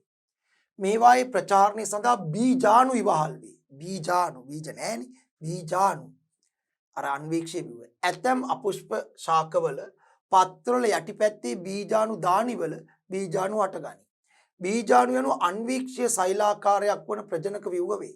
මේවා අක්‍රියව ගත කරන කාලයකට පසු ප්‍රරෝහණය වී ශාක හටගනී. ඒ අක්‍රියාවදීදී බීජාණු දානිය ඇතුළේ ඉන්නවා. ඊට පස්සේ සක්‍රිය වුණාට පස්සේ බීජාණු දානි පුපුරලා බීජාණු ව්‍යාප්ත වෙනවා වාතය හරහා. ඒවා ව්‍යාප්ත වෙලා තමයි ප්‍රරෝහණය වී නව ශාක හටගන්නේ. මෙන්න මේගොල්ලන්ට උදාහරණ බීජ හට නොගන්න අපුෂ්ප ශාක සඳහා නිදසුන් රූපේ දක්වා ඇත. මා කැන්ටියා බලන්න මේකේ කඳ මුල් පත්‍ර කියලා එකක් හොයාගන්න බෑ. පැතිලි තලසක් මේ. නිකන් අර සලාදු කොළ වගේ පැතිලි තලසක්. කඳ මුල් පත්‍ර කියලා එකක් නැහැ. හැබැයි අනික් ඒවා තියෙනවා පොගනාටුම් මේ. පාසි වර්ගයක්. පොගනාටුම් කියන්නේ පාසි වර්ගයක්. පාසි වර්ග වැටෙන්නේ බීජාට නොගන්න අපුෂ්ප ශාක වලට. ඒකේ මේ පොඩි පාසි ගුවන් චූටිනේ. නමුත් ඒක අපිට අත්කාචකින් වගේ ලොකු කරලා බැලුවොත් එහෙම එයාගේ මේ පත්‍ර පේනවා මුල් පේනවා මේ. මෙහෙම තියෙනවා. සෙලජිනෙල්ලා කියන්නේ ගදා පාසි වර්ගයක්. පොඩියට හැදුනට ඒකෙත් කඳ මුල් පත්‍ර තියෙනවා. බේඳුරු ඒකත් බීජාට නොගන්න අපුෂ්ප ශාකයක්. සැල්වීනියා, නෙප්‍රොලිපිස්, ඇක්‍රොස්ටික මේවා මීවන වර්ග. තව ඩ්‍රයිනේරියක් තියෙනවා. දැන් මේ අමතර දැනුවට දැන් මේවා වෙන වශයෙන් මේ එක එක ශාකයේ ලක්ෂණ මතක තියාගන්න ඕනේ නැහැ. නමුත් අර මම කියපු පොදු ලක්ෂණ ටික බීජාට නොගන්න අපුෂ්ප ශාක වලින් පොදු ලක්ෂණ ටික තහවුරු කරවන්නට එක් මේ බීජාට නොගන්න අපුෂ්ප ශාක වල පොඩි ලක්ෂණ ටිකක් තියෙනවා. ඒවා අපි ටිකක් කියව ගත්තාම අපිට අර පොදු කරුණු ටික තහවුරු වෙනවා. නැත්නම් මේවා එකින් එක මතක තියාගන්න ඕනේ නැහැ. අමතර දැනුමට තියෙන්නේ අපුෂ්ප ශාක කීපයක් පිළිබඳ විස්තර පහක් දැක්වේ. මා කැන්ටියා මුලින්ම වань මා කැන්ටියා මම කිව්වා පැතලි තලසාකාර දෙයක් තියෙන කඳ මුල් පත්‍ර වලට විභේදනය වෙලා නැහැ. පැතලි තලසාකාර වන අතර අක්මා ශාක ලෙස හැඳින්වේ. ඒකට තව අක්මා ශාක කියලාත් කියනවා. අධික වර්ෂාපතනය සහ ඉහළ ආර්ද්‍රතාවය ඇති දිය සීරාව සහිත බෑවුම් ස්ථානවල බහුලව වර්ධනය වේ. අධික ආර්ද්‍රතාව කියන්නේ වායුගෝලයේ ජල වාෂ්ප තියෙන වර්ෂාපතනය අධික වහින ප්‍රදේශවල දිය සීරාවන් සහිත බෑවුම් ස්ථානවල බහුලව වර්ධනය වේ. දිගු කාල පවතින කලින් කාලට හට ගන්නා මෙන්ම වියලි තත්ත්වවලට හොඳින් ඔරොත්තු දෙන ශාකයකි. පායන තත්ත්වවලට ඔරොත්තු දෙන්න පුළුවන්. හැබැයි දිය සීරාවන් අසල වර්ධනය වෙන්නේ දිගු කාල පවතිනවා කලින් කාලට බීජාණු මගින් හට ගන්න.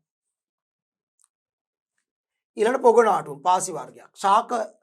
ශාක තෙත බිත්ති මත දිය සීරාව ඇති ගල් පර්වත මතු පිටද තෙත ලී කොට මතද කොළපාට සින්දු 20ක් ආකාරයට වෙන්න පාසි වර්ගයකි. සමහර වෙලාවට මේගොල්ලෝ ශාක මත වර්ධනය වෙනවා. සමහර වෙලාවට තෙත බිත්ති මත වර්ධනය වෙනවා. සමහර වෙලාවට දිය සීරාවන් අසල ඇති ගල් පර්වත මතු පිට පාසි වගේ බැඳිලා තියෙනවා. එහෙම. ඒ නැත්නම් තෙත ලී කොට මත පාසි වගේ බැඳින්නේ. අන්න සිනිඳු 20ක් ආකාරයට. ඒ කියන්නේ පා පිස්සක් වගේ තුනී තනකොළ 20ක් නැත්නම් පා පිස්සක් වගේ චූටි චූටි කෙඳි වගේ වර්ධනලා තියෙන 20ක් ආකාරයට වර්ධනය වෙන පාසි වර්ගය. පොගනාටු. වියලි ඍතුවේදී පවා නොනැසී පැවතීමේ හැකියාව ඇත. පායන කාලේ දැන් මේගොල්ලෝ මෙහෙම වර්ධනවට පායන කාලේ ඉන්නවනේ. පායන කාලෙත් මේගොල්ලෝ අමාරුවෙන් නොනැසී අර විදියට මේ පෘෂ්ඨය මත ඉන්නවා. නමුත් ඒකට ටිකක් වතුර ඕනේ. නැවත තෙතමනේ එනකොට හොඳට වර්ධනය වෙනවා. වියලි ඍතුවේදී පවා නොනැසී පැවතීමේ හැකියාව ඇත. පසේ අයින්ද්‍රිය කොටස සෑදීමට උපකාරී වන ශාකයකි. පසේ අයින්ද්‍රිය කොටස කියන්නේ පසේ කාබනික කොටස. සාමාන්‍යයෙන් මේගොල්ලෝ දායක වෙනවා. තනි පාසි ශාකයක් පරීක්ෂා කළොත් ඍජු දණ්ඩකින් සෑදී ඇත. මේ තනි එකක් පරීක්ෂා කළාම ඍජු දණ්ඩක් තියෙනවා. පසට සවීම හා ජලය උරා ගැනීමට මූලාභ නැමැති විව්වා කොළපාට පැතලි පත්‍ර වැනි විව ගණනාවක් ඇත. ඒගොල්ලන්ගේ මුල් නෙමෙයි තියෙන්නේ පාසිවල. දැන් ගස්වල නම් මුල්නේ තියෙන්නේ පසට සවීම. මේගොල්ලන්ගේ තියෙන්නේ මුල් නෙමෙයි මූලාභ කියලා කෙඳි වගේ විව්ව වගේක් තියෙනවා. ඒවෙන් තමයි පසට සවිලා පසෙන් ජලය සහ පෝෂක ලබා ගන්න. ඒ වගේම පොඩි පත්‍ර වගේ જાතිත් තියෙනවා. තනි ශාකයක් ගත්තා. මූලාභ වලින් තමයි පසට සවි වෙලා තියෙන්නේ. හරි. ඒතර ඒ කියන්නේ අර පරිණාමිකව නොදියුණු බව පේනවා. ඒක කියන්නේ මේගොල්ලෝ මුල් වගේ තත්ත්වයටම වර්ධනය වෙලා නැහැ. මූලාභ කියන කෙඳි වර්ගයක් තියෙන. ඒවෙන් තමයි පසට සවි වෙන්නේ. ඒ මූලාභ තමයි ක්‍රමෙන් ශාක දියුණු තත්ත්වයටපත් වෙනකොට මුල් බවට පත් උනේ පරිණාමයේදී. නමුත් මේක තාම පරිණාමික නොදියුණු අවස්ථාවේ ඉන්නේ. ඒ නිසා මූලාභ තමයි තියෙන්නේ පසට සවි වෙන්නේ. පර්ණාංගයවත් මීවන. මීවන ශාකවල බීජාණු නැමැති ප්‍රජනක ව්‍යුහ තිබේ. පත්‍රවල හෝ පත්‍රිකාවල හෝ අනෙක් පත්‍රවලට වඩා වෙනස් විශේෂ පත්‍රවල හෝ යටිපැත්තේ බීජාණු දාණි ඇත.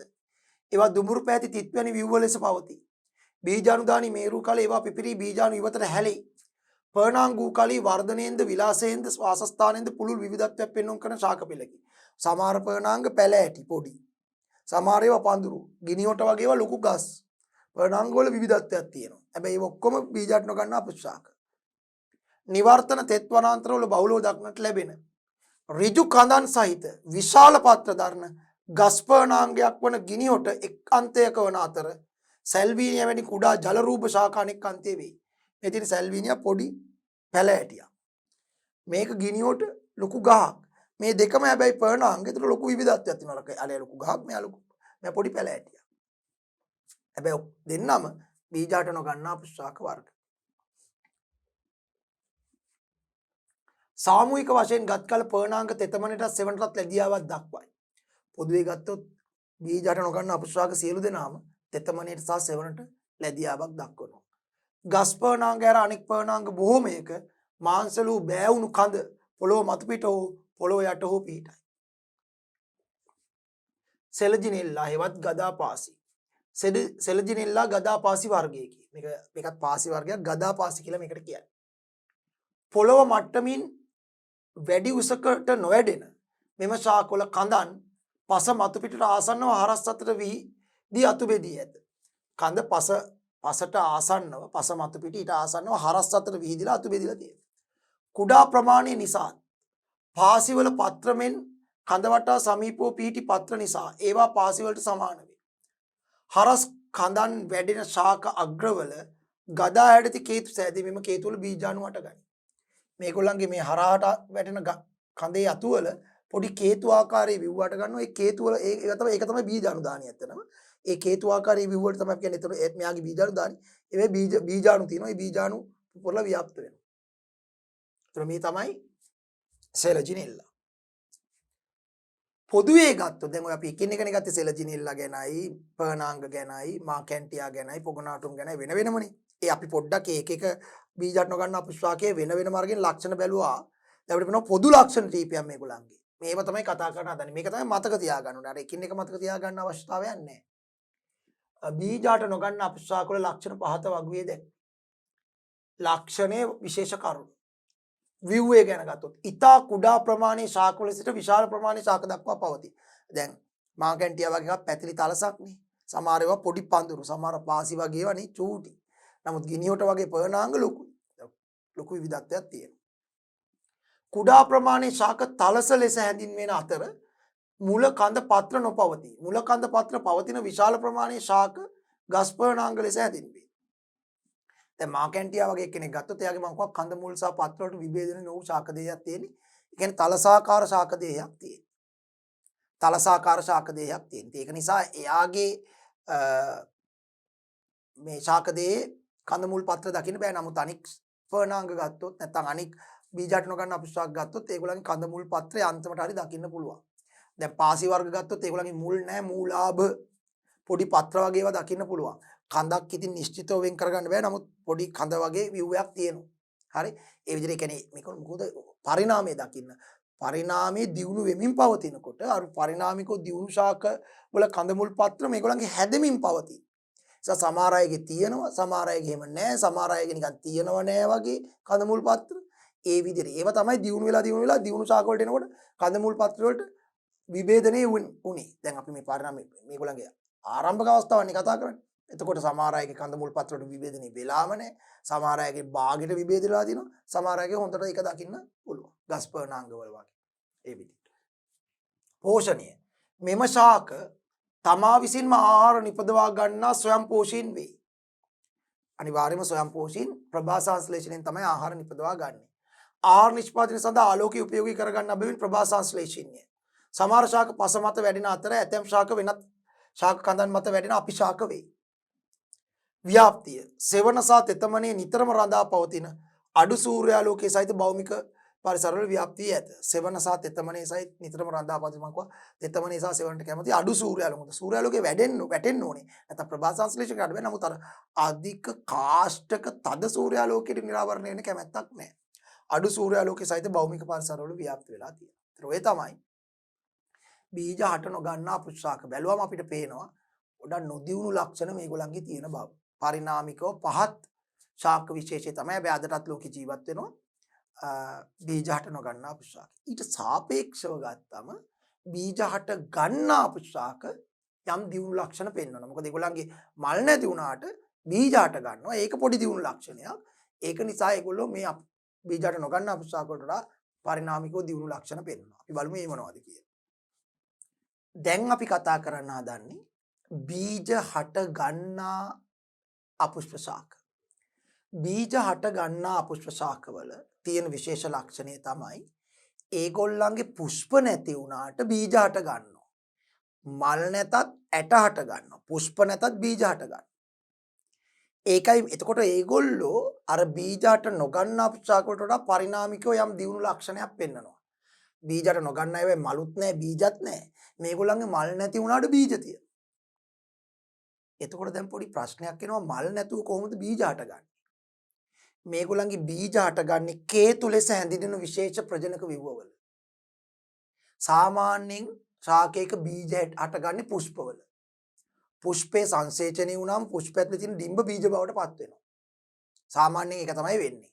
සාමාන්‍යයෙන් ගහක පුෂ්ප හට ගන්නවා නම් මල් හට ගන්නවා නම් පුෂ්පය ඇතුලේ තියෙන ඩිම්බ සංසේචනය වුණාම බීජ බවට පත් වෙනවා. හැබැයි දැන් මේගොල්ලන්ගේ පුෂ්ප නැහැනේ. පුෂ්ප නැත්තම් බීජ හටගන්නේ කොහොමද කියන ප්‍රශ්නේ එනවා. මේගොල්ලන්ගේ ඒ සඳහා පුෂ්ප නැති නිසා මොකද මේගොල්ලෝ අපුෂ්පාකනේ. බීජ හට ගන්න අපුෂ්පාක. අපුෂ්පනේ. ඒක නිසා පුෂ්ප නැහැ. පුෂ්ප නැති වුණාට දැන් බීජ හට ගන්නත් ඕනේ. සාමාන්‍ය સિદ્ધාන්තය තමයි බීජ හටගන්නේ පුෂ්ප තුල. පුෂ්ප තුල තියෙන ඩිම්බ සංසේචනලා තමයි බීජ බවට පත් වෙන්නේ. එතකොට දැන් මේගොල්ලන්ගේ පුෂ්ප නැහැ. ඒ නිසා ඩිම්බ නැහැ. එහෙමනම් ඒ නිසා බීජ හට ගන්න බෑ. නමුත් හට ගන්නවා. කොහොමද? මේගොල්ලන්ගේ හට ගන්නවා විශේෂ කේතු කියලා ප්‍රජනක විව වර්ගයක්. කේතු. ඒ කේතු ඇතුලේ ඩිම්බ තියෙනවා. ඒ ඩිම්බ සංසේචනලා බීජ බවට පත් වෙනවා. කේතු කියලා විශේෂ ප්‍රජනක විව වර්ගයක් තියෙනවා. කේතු පුෂ්ප නෙමෙයි වට කියන්නේ කේතු.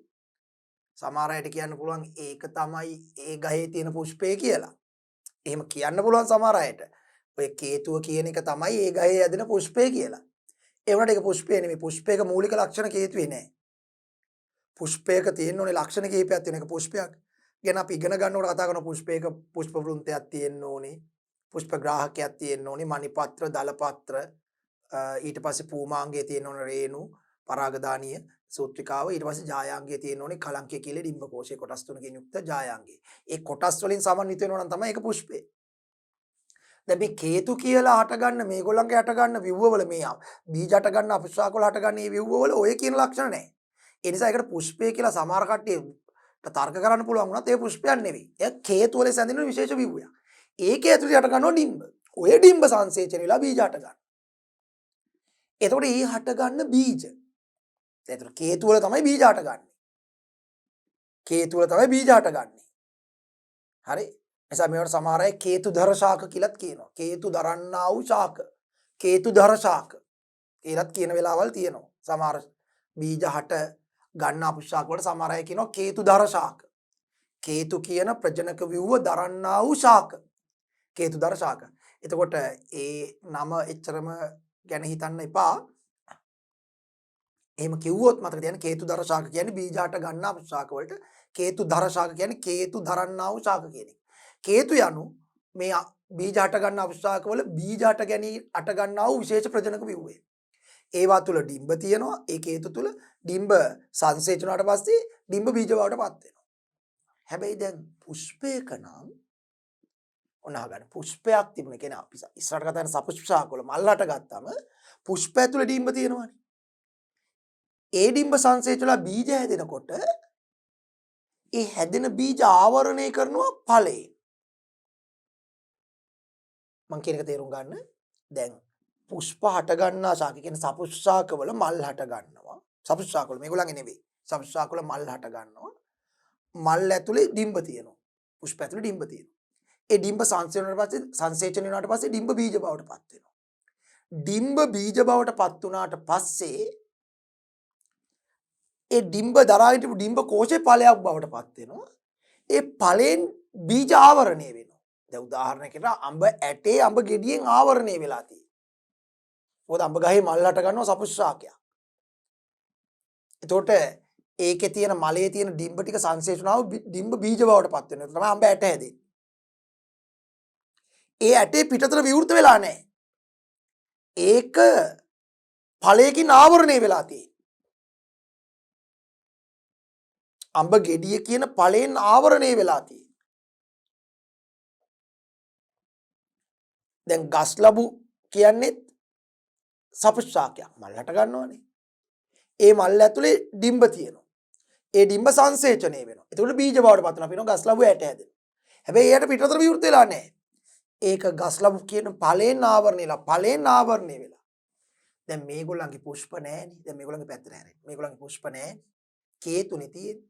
කේතු ඇතුලේ ඩිම්බ තියෙන්නේ. ඒ ඩිම්බ සංසේචලා බීජ බවට පත් වුණාම බීජ ආවරණය කරන ඵලයක් නැහැ. මොකද ඵලයක් තියෙනවා ඩිම්බ කෝෂ තියෙන්න ඕනේ. ඩිම්බ කෝෂ තියෙන්නේ පුෂ්ප වල. මේ කේතු වල ඩිම්බ කෝෂයක් නැහැනේ. ඒ නිසා අරගොල්ලන්ගේ ඩිම්බ කෝෂය තමයි ඵලයේ බවට පත් වෙලා බීජ ආවරණය කරන්නේ. ඵලයෙන් බීජ ආවරණය. ඩිම්බ බීජ බවට පත් වෙනකොට ඩිම්බ දාලා ඩිම්බ කෝෂය ඵලයේ බවට පත් වෙනවා. අඹ ගෙඩියේ ඩිම්බ ටික අඹ මලේ ඩිම්බ ටික බීජ බවට පත් වෙනකොට ඇට බවට පත් වෙනකොට ඒ ඩිම්බ කෝෂේ ඵලයේ බවට පත් වෙනවා අර අඹ ගෙඩිය බවට පත් වෙනවා. එතකොට ගෙඩියෙන් ඇටේ ආවරණය වෙලා තියෙන්නේ. අපි ගෙඩිය ආහාරයට ගන්නකොට තමයි ඇටේ මතුවෙන්නේ. බීජේ මතුවෙන්නේ. එහෙමනේ. එතකොට ඒක ආවරණය කරලා තියෙන්නේ. බීජේ ඵලයෙන් ආවරණය වෙලා. හැබැයි මේගොල්ලන්ගේ ඩිම්බ කෝෂ නැහැ. ඩිම්බ කෝෂ නැත්තම් බීජ හටගත්තට බීජ ආවරණය කරන්න ඵලයක් නැහැ. ඒ නිසා මේගොල්ලන්ගේ බීජ පිටතට විවෘත වෙලා තියෙන්නේ. කෙලින්ම ගහේ ඇට පිටතට පේනවා. අපි ඒ නිසා මේවට කියනවා විවෘත බීජක ශාක. ජිම්නෝස්පර්ම් කියලා කියනවා. පිටතට විවෘත වෙලා බීජ. විවෘත බීජක ශාක. විවෘත බීජක ශාක. ඇයි මේගොල්ලන්ගේ බීජ හටගන්නේ කේතු නැමැති විශේෂ ව්‍යුහ තුල. ඒවා තුල තියෙන ඩිම්බ සංසේචනම බීජ බවට පත් වෙනවා. නමුත් ඒ බීජ ඵලයකින් ආවරණය වෙන්නේ කෙලින්ම පිටතට විවෘත වෙලා තිනවා. විවෘත බීජ ධර්ණ ශාක විවෘත බීජක ශාක. එහෙනම් බීජ හට ගන්නා අපුෂ්ප වලට තව නමක් කියන්න පුළුවන් විවෘත බීජක ශාක. ඉතින් මේකට උදාහරණ ගොඩක් තියෙනවා. ඒ අතර අපිට සුප්‍රසිද්ධ උදාහරණ දෙකක් තියෙනවා. මඩු හෙවත් සයිකස් මඩු හෙවත් සයිකස් අනික තමයි පයිනස්. පයිනස් නම් විදේශීය ශාකයක් ලංකාවේ ස්වභාවිකව වැඩෙන එකක් නෙමෙයි. මඩු ශාකේ ලංකාවේ ස්වභාවිකව වැඩෙන විවෘත බීජක ශාකේ නැත්තම් බීජ හට ගන්න අප ශාකේ. මේ පයිනසුත් ලංකාවේ ස්වභාවිකව තිබිච්ච එකක් නෙමෙයි. නමුත් පිට රටින් ගෙනල්ලා ලංකාවේ මධ්‍ය කඳුකරයේ සාර්ථකව වගා කරලා දැන් හොඳට ව්‍යාප්ත වෙලා තියෙනවා. මධ්‍ය කඳුකරයේ ප්‍රදේශයේ මෙයත් ව්‍යාප්ත වෙලා තියෙනවා. නමුත් ඒක ඇත්තටම අපිට ස්වභාවිකව තිබිච්ච එකක් නෙමෙයි. විදේශකින් ආනයනය කරලා අපි මේ මධ්‍ය කඳුකර ප්‍රදේශයේ හදපු එකක්. මෙයා අපේ ඉස්සර ඉඳන්ම හිටපු අපේ ස්වභාවිකවම අපිට ආවේනික නැත්නම් අපේ කලින් ඉඳලම ස්වභාවිකවම අපේ රටේ තිබිච්ච බීජ හට ගන්න අපශාකයක් මඩු හෙවත් සයිකස් පයිනස් අපි ගෙනල්ලා වගා කරපු එකක්. හැබැයි අපේ රටේ හොඳට මේක ව්‍යාප්ත වෙලා තියෙනවා. නත්තල් ගස් කියලා සමහරකට මේවට කියනවා. මෙම ශාකවල බීජ හට ගන්නා නමුත් එම බීජ ඵලයකින් ආවරණය වී නැත. බීජ හට ගන්නවා ඵලෙන් ආවරණය වෙලා නැහැ. මොකද මල් නැහැනේ. මල තිබ්බනම් තමයි ඩිම්බ කෝෂයෙන් ඇදලා ඒක ඵලෙන් ආවරණය වෙන්නේ. මේක එහෙම නැහැ. මෙම බීජ පරිසරයට විවෘතව ඇති නිසා විවෘත බීජක ශාක ලෙසද හැඳින්වේ. ඒතර ඵලෙන් ආවරණය වෙලා නිසා පිටතට විවෘත වෙලා තියෙන නිසා මේවට කියනවා විවෘත බීජක ශාක. රූපයෙන් දැක්වෙන්නේ බීජ හට ගන්න අපශාක සඳහා නිදසුන් කිහිපයකි. මඩු පයිනස්. මඩු සහ පයිනස්. දැන් මුලින්ම මඩු ශාක. ඒක විද්‍යාත්මක සයිකස්. සයිකස් ශ්‍රී ලංකාවේ ස්වභාවිකව වර්ධනය වෙන විවෘත බීජක ශාක කාණ්ඩයයි. ඒත් පයිනස් ශාකයේද විදේශවලින් මෙරටට ගෙනෙන ලදුව වර්තමානයේ මධ්‍ය කඳුකර ප්‍රදේශයේ හොඳින් වර්ධනය වේ. ද්‍රව්‍ය පරිවාහනය සඳහා විශේෂිත පටක වන නාලාකාර සෛලම සහ ෆ්ලෝයම් පටක දරයි. එබැවින් මේවා සනාල ශාක වන අතර බීජ නිපදවයි. බොහෝ විට විවෘත බීජක වල මෙම බීජ දරන විව කේතු සෑදෙන පරිදි එකට කැටි වී ඇත. ඔව්. දැන් මම මේ විවෘත බීජක ශාක වලට නැත්තම් බීජ හට ගන්නා අපුෂ්ඨ ශාක වල ලක්ෂණ කිහිපයක් කිව්වොත් මේවා සියල්ලම එක්ක පඳුරු එහෙම නැත්තම් ගස් පැල ඇටි නෑ. බීජ හට මොකද දියුණුයි පරිණාමේ. ඒ නිසා හොඳට වර්ධනය වීමේ හැකියාව තියෙනවා. මොකද මේගොල්ලෝ බීජ හට ගන්නවා. අරගොල්ලෝ අර බීජ හට නොගන්න අපුෂ්ඨ ශාක වලට දියුණුයි. ඒක නිසා මේගොල්ලෝ එක්ක පඳුරු උස පඳුරු එහෙම නැත්තම් ගස්. එක්ක පඳුරු එහෙම නැත්තම් ගස්. කඳ මුල් සහ පත්‍ර යන කොටස් වලට ශාක දෙය ස්ථිරවම විභේදනය වෙලා තියෙනවා. අන්න මම දියුණු ලක්ෂණ අරවත් එක්ක සංසන්දනය කරා. කඳ මුල් පත්‍ර කියන කොටස් තුනට ශාක දෙය ස්ථිරව විභේදනය වෙලා තියෙනවා. ඊළඟට මේගොල්ලෝ තෙතමනය සහ සෙවණ හොයමින් ඉන්නේ වියලි කාෂ්ඨක ගොඩබිම් පරිසරවලත් හොඳින් ජීවත් වෙන්න පුළුවන්. දැන් මඩු ශාකයේ වගේම හොඳ කාෂ්ඨක අවුවේ වැඩෙන්නේ. හරිද?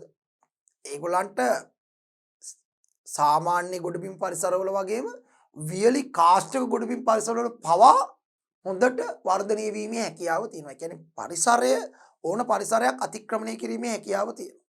ඕන පරිසරයක ඕන කාෂ්ඨක තත්වයක වර්ධනය වීමේ හැකියාව තියෙනවා. අරගොල්ලන්ට එහෙම නැහැ. බීජාට නොගන්න අපුෂාක තෙතමනේ සහ සෙවණ ප්‍රිය කරනවා. දැඩි හිරු එළිය ඒගොල්ලන්ට ඔරොත්තු දෙන්නේ නැහැ එච්චර. මේගොල්ලෝ එහෙම නෙමෙයි. කාෂ්ඨක පරිසරවල පවා ඉන්න පුළුවන්. අර පරිණාමයේ දියුණු ලක්ෂණ. සියලුම දෙනා ප්‍රභා සංශ්ලේෂී ස්වයංපෝෂී ප්‍රභා සංශ්ලේෂණයෙන් තමන්ගේ ආහාර නිපදව ගන්න ස්වයංපෝෂී ජීවි. සියලුම දෙනා ප්‍රභා සංශ්ලේෂණයෙන් තමන්ගේ ආහාර නිපදව ගන්න ස්වයංපෝෂී ජීවි. ප්‍රභා සංශ්ලේෂණයෙන් තමයි ආහාර නිපදවන්නේ. ඊළඟට මේගොල්ලෝ ලිංගික ප්‍රජනනයෙන් බීජ නිපදවනවා.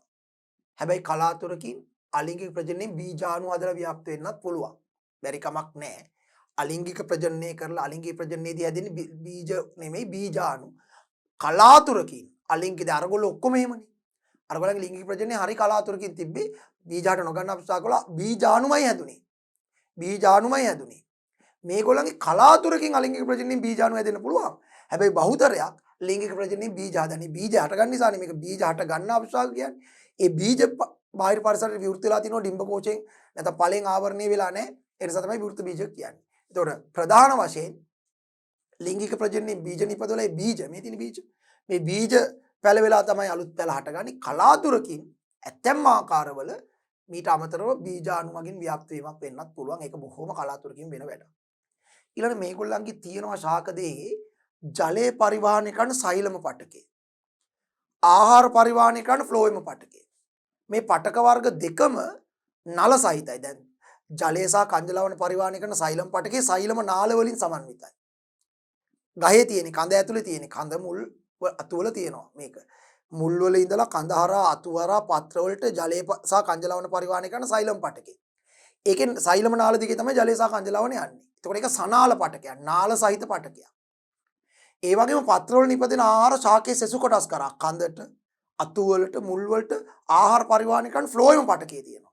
ඒ ෆ්ලෝයම් පටකේ තියෙන ෆ්ලෝයම නාල දිගේ තමයි ආහාර පරිවාහනය වෙන්නේ. ඒතර ෆ්ලෝයම් පටකය සනාල පටකයක්. ඒතර සෛලම පටකේ සෛලම නාල දිගේ ජලය සහ කංජලවන පරිවාහනය වෙනවා ශාක දෙහි තුල. ෆ්ලෝයම් පටකේ ෆ්ලෝයම නාල ආහාර පරිවාහනය වෙනවා. ඒ අනුව නාල සහිත පටක ආහාර සහ ජලය පරිවාහනය කරන නාල සහිත පටක දරනවා මේ ශාක. අපි ඒගොල්ලන්ට කියනවා සනාල පටක දරනවා. සනාල පටක නාල කිව්වේ නාල සහිත පටක දරනවා. සනාල පටක දරනවා මේක.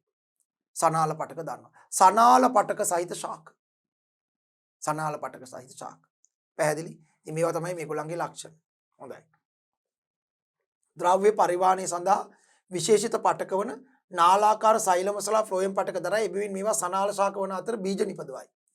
බොහෝ විට විවෘත බීජක වල මෙම බීජ දරන විව කේතු සෑදෙන පරිදි එකට කැටි වී ඇත. අර මම කිව්වේ කේතු වගේ විවිධ දන්න නිසා කේතු දර ශාක කියලා මේවට කියනවා කියලා. දැන් සයිකස් වල නම් ඒ කේතු එච්චර පේන්නේ නැහැ. නමුත් පයිනස් වල නම් හොඳටම පේනවා ඒ කේතු. මේ තියෙන මේගොල්ලන්ගේ බීජ. බඩු වල. ෆයිනස් ශාකවල හට ගන්නා කේතු වල විවෘත බීජ හට ගනී. මේ තියෙන්නේ කේතු මේ වෙයි තියෙන බීජ. හරි මේ තියෙන කේතු මේ. සමහර අය කියනවා මේක තමයි මල කියලා මේක පුෂ්පය කියලා සලකන්න බෑ. පුෂ්පයක මූලික කොටස් මේකේ නැහැ. ෆයිනස් ශාකයේ කේතු වල බීජ දැරීම මේ තියෙන්නේ. හරි. ඔය විදිහට.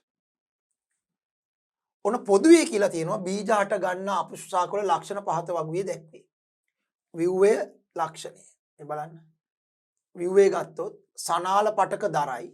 ඒ කියන්නේ සයිලම් ෆ්ලෝයම කියන සනාල පටක තියෙනවා. කඳ මුල් පත්‍ර පවති මම කිව්වා ස්ථිරවම කඳ මුල් පත්‍ර වලට විභේදනය වෙලා තියෙනවා. හරි. සමහර ඒවා පඳුරු, සමහර ඒවා හොඳ ගස්.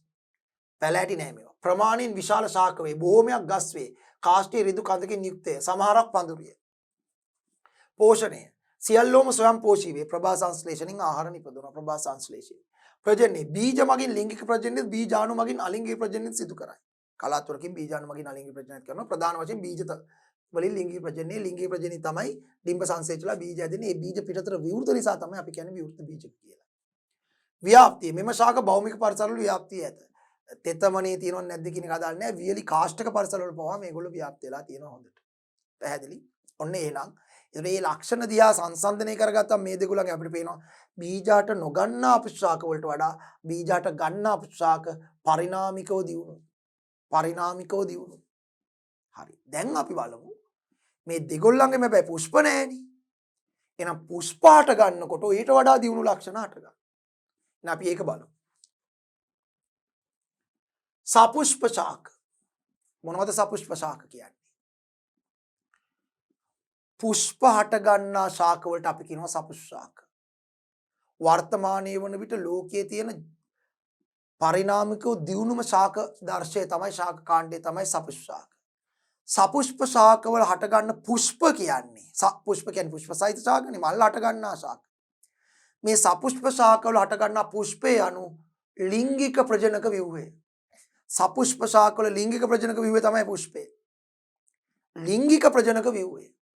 දැන් අලිංගික ප්‍රජනනයට වඩා ලිංගික ප්‍රජනනය දියුණුයි.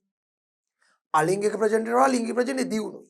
ඒතකොට දියුණු ලිංගික ප්‍රජනනය පෙන්වන්නම හැදලා තියෙන ප්‍රජනක ව්‍යුහය තමයි පුෂ්පය. ප්‍රජනක ව්‍යුහය තමයි පුෂ්පය. එහෙනම් සපුෂ්ප ශාකවල හට ගන්නා ලිංගික ප්‍රජනක ව්‍යුහය පුෂ්පය. ලිංගික ප්‍රජනක ව්‍යුහය පුෂ්පය. පුෂ්ප තියනවා නම් පුෂ්පය ඇතුලේ මට මෙහෙම දල වශයෙන් පුෂ්පයක් ඇඳලා පෙන්වන්න පුළුවන්. මේ පුෂ්ප වෘන්තය, මේ පුෂ්ප ග්‍රාහකය, මේ මණිපත්‍ර මෙන්න තියෙනවා ස්ත්‍රී කොටස. මේකට කියන්නේ ජායාංගය. ජායාංගයේ කොටස් තුනයි කලංකේ, කීලේ, ඩිම්බ කෝෂය. මේ ඩිම්බ කෝෂය තමයි ඩිම්බ තියෙන්නේ. මේ ඩිම්බ කෝෂය තමයි ඩිම්බ තියෙන්නේ. ඊට පස්සේ තියෙනවා පූමාංගේ, පිරිමි කොටස. ඒක රේණු. ඔය තියෙන්නේ මම අර්ධ පුෂ්පයක් අතේ රේණු. මේ රේණු වල මේ පරාගදානි වල පරාග තියෙනවා පිරිමි ප්‍රජනක සෛල. මේ තියෙන්නේ මල් පෙතේවත් දල පත්‍ර. ඔය විදියට.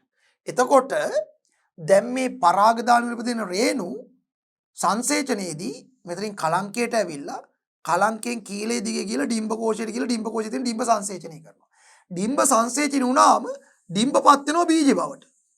ඩිම්බපත් වෙනවා බීජ බවට. ඇට බවට පත් වෙනවා. ඒතර මේ ඩිම්බ දරන් හිටපු මෙන්න මේ ඩිම්බ කෝෂේ ඵලයේ බවට පත් වෙනවා. මේක ඵලයේ බවට පත් වෙනවා. ඒතර අනික් ඒවා වේලිලා යනවා අනික් කොටස්. එතකොට මේම නටුව තියෙනවා. මෙන්න බීජ තියෙනවා. බීජ කියන්නේ ඇට.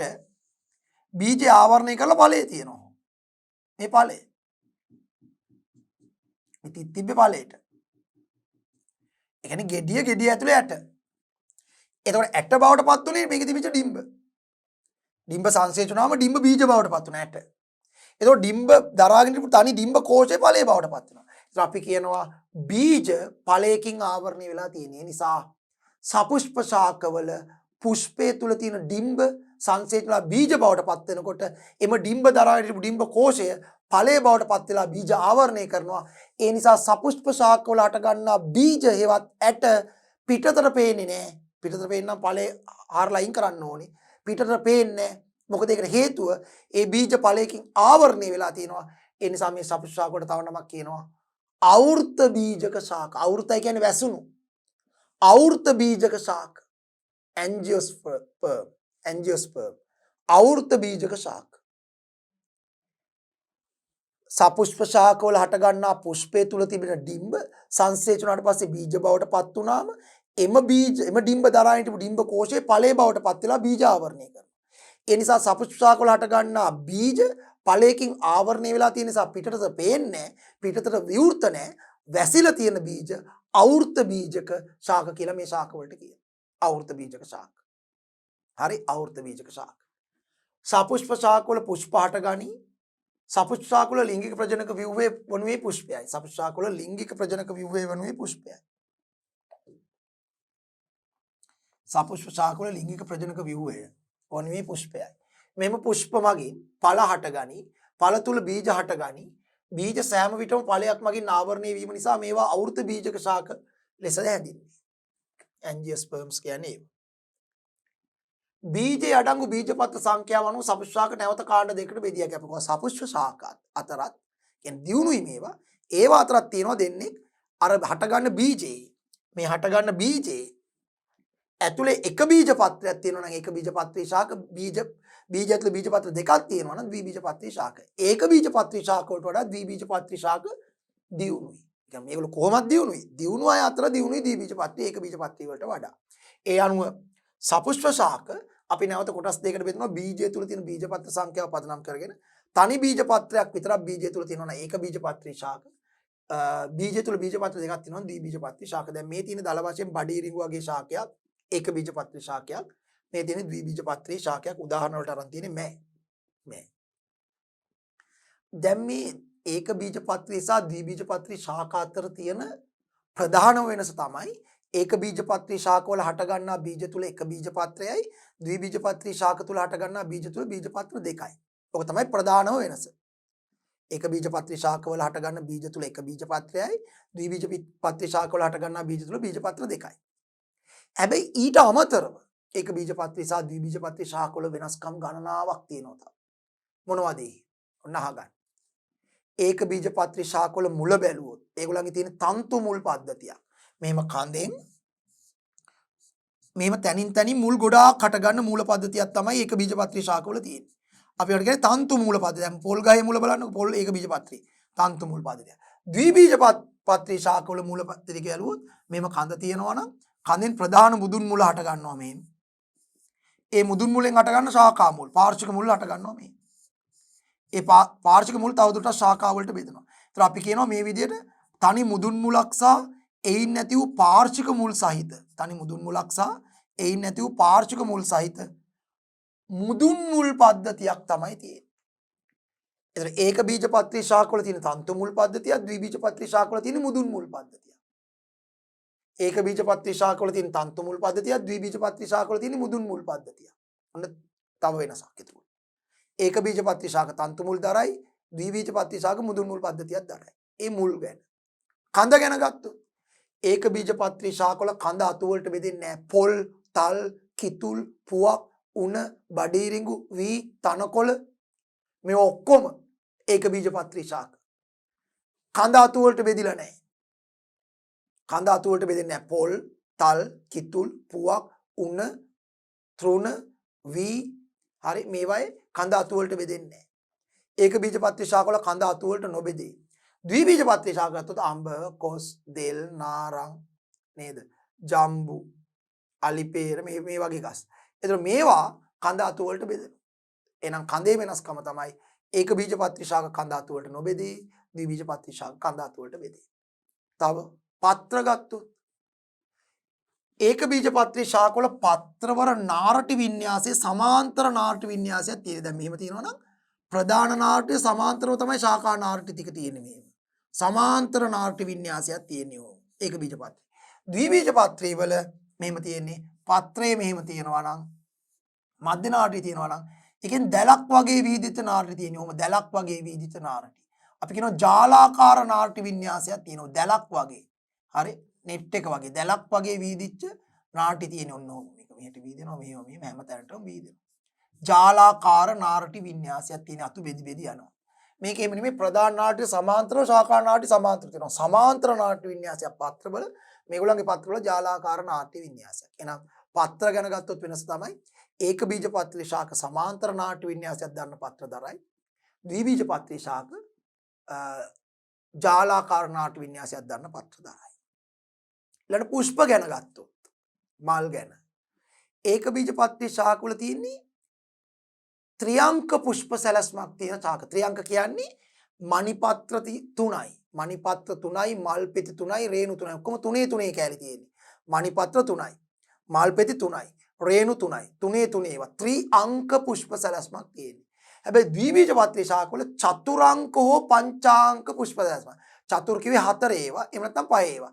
එක්ක මණිපත්‍ර 4යි, රේණු 4යි, මල් පෙති 4යි. එහෙම නැත්නම් මණිපත්‍ර 5යි, රේණු 5යි, මල් පෙති 5යි. එම චතුරාංක හෝ පංචාංක පුෂ්ප සැලැස්මක් තමයි ද්විබීජපත්‍රී වල තියෙන්නේ. ඒක බීජපත්‍රී වල ත්‍රිඅංක පුෂ්ප සැලැස්මක්. ඊළඟට තව එකක්. කඳ ගැන ආයෙත් මට කියන්න පුළුවන්. ඒක බීජපත්‍රී ශාක වල කඳ පහළ සිට ඉහළට යනකම් දල වශයෙන් ඒකාකාර ඝනකමක් තියෙනවා. දැන් පොල් තල් කිතුල් වගේ පහළ ඉඳන් උඩට යනකම් ඒකාකාර ඝනකමක් තියෙනවා. හැබැයි ද්විබීජපත්‍රී වල කඳේ පහළ ඝනකමින් වැඩි මෙන්න මෙහෙමනේ තියෙන්නේ. ඇඳලා පෙන්නුවොත් මෙන්න මේ විදිහට ඔහොම තියෙන්නේ. පහළ ඝනකමින් වැඩි උඩට යන ඝනකම ඔහොම අඩු වෙනවා. ඔන්න ඔහොම තියෙන්නේ. හරි ද්විබීජපත්‍රී වල. ඉතින් මේ වගේ වෙනස්කම් තියෙනවා ඒක බීජපත්‍රී සහ ද්විබීජපත්‍රී අතර මූලික වෙනස්කම තමයි ඒක බීජපත්‍රී වල හට ගන්නා බීජය තුල එක බීජපත්‍රයයි ද්විබීජපත්‍රී ශාක වල හට ගන්නා බීජ තුල බීජපත්‍ර දෙකයි. ඊට අමතරව ඔය කීප වෙනස්කම් තියෙනවා. මේගොල්ලන්ට ඒක බීජපත්‍රී වල තන්තු මුල් පද්ධතිය, ද්විබීජපත්‍රී වල මුදුන් මුල් පද්ධතිය. ඒක බීජපත්‍රී වල කඳ අතු වලට බෙදෙන්නේ නැහැ, ද්විබීජපත්‍රී වල කඳ අතු වලට බෙදෙනවා. ඒක බීජපත්‍රී වල පත්‍ර වල සමාන්තර නාටි වින්‍යාසය, ද්විබීජපත්‍රී වල පත්‍ර වල ජාලාකාර නාටි වින්‍යාසය. ඒක බීජපත්‍රී වල පුෂ්ප ත්‍රිඅංක පුෂ්ප සැලැස්මක් දානවා, ද්විබීජපත්‍රී වල චතුරාංක හෝ පංචාංක පුෂ්ප සැලැස්මක් දානවා. ඒක බීජපත්‍රී වල කඳේ පහළ සිට ඉහළට ඒකාකාර ඝනකමක් තියෙනවා. ද්විබීජපත්‍රී ශාක වල කඳ පහළ ඝනකමින් වැඩි උඩට යන ඝනකම අඩුයි. තව තියෙනවා වෙනස්කම්. තව ගොඩක් තියෙනවා. නමුත් මම ওই කිහිපයක් කිව්වේ. ඒතර මේ අතරින් ඒක බීජපත්‍රී වලට වඩා ද්විබීජපත්‍රී වඩාත් දියුණු ලක්ෂණ පෙන්වන නිසා අද ලෝකයේ වැඩිපුරම ව්‍යාප්ත වෙලා තියෙන පෘථිවි තලයේ මත ද්විබීජපත්‍රී ශාක. ඒක බීජපත්‍රී හා ද්විබීජපත්‍රී ශාක වල ලක්ෂණ. ඒක බීජපත්‍රී බීජේ එක් බීජපත්‍රයක් හටගනි. ද්විබීජපත්‍රී වල බීජේ බීජපත්‍ර දෙකක් හටගනි. කඳ අතු බෙදී ඇත ශාකණේ වී නැත ඒක බීජපත්‍රී. කඳ අතු බෙදී ඇත ශාකණේ වී ඇත ද්විබීජපත්‍රී. මුදුන් මුලක් නැත තන්තු මුල් පද්ධතියක් දරයි ඒක බීජපත්‍රී. මුදුන් මුලක් හා පාර්ශ්වික මුල් සහිත මූල පද්ධතියක් දරයි. මුදුන් මුල් පද්ධතියක් දරනවා ද්විබීජපත්‍රී. පත්‍ර දිගටි වන අතර සමාන්තර නාටි වින්‍යාසයක් දරනවා ඒක බීජපත්‍රී. පත්‍ර පළල් වන අතර ජාලාකාර නාටි වින්‍යාසයක් දරනවා ද්විබීජපත්‍රී. දැලක්මයි. කඳේ සෑම තැනකම සමාන මහතකින් යුක්තයි ඒක බීජපත්‍රී. කඳේ මුල් ප්‍රදේශයේ මහතය අගට යන විට ක්‍රමයෙන් සිහින් වේ. ඒක බීජපත්‍රී වලට උදාහරණ පොල්, පුවක්, තල්, තෘණ වී වගේ ඒවා. ද්විබීජපත්‍රී වලට කොස්, මිරිස්, අඹ, බෝංචි මුගක් ඒවා අපි දකින ඒවා ද්විබීජපත්‍රී තමයි.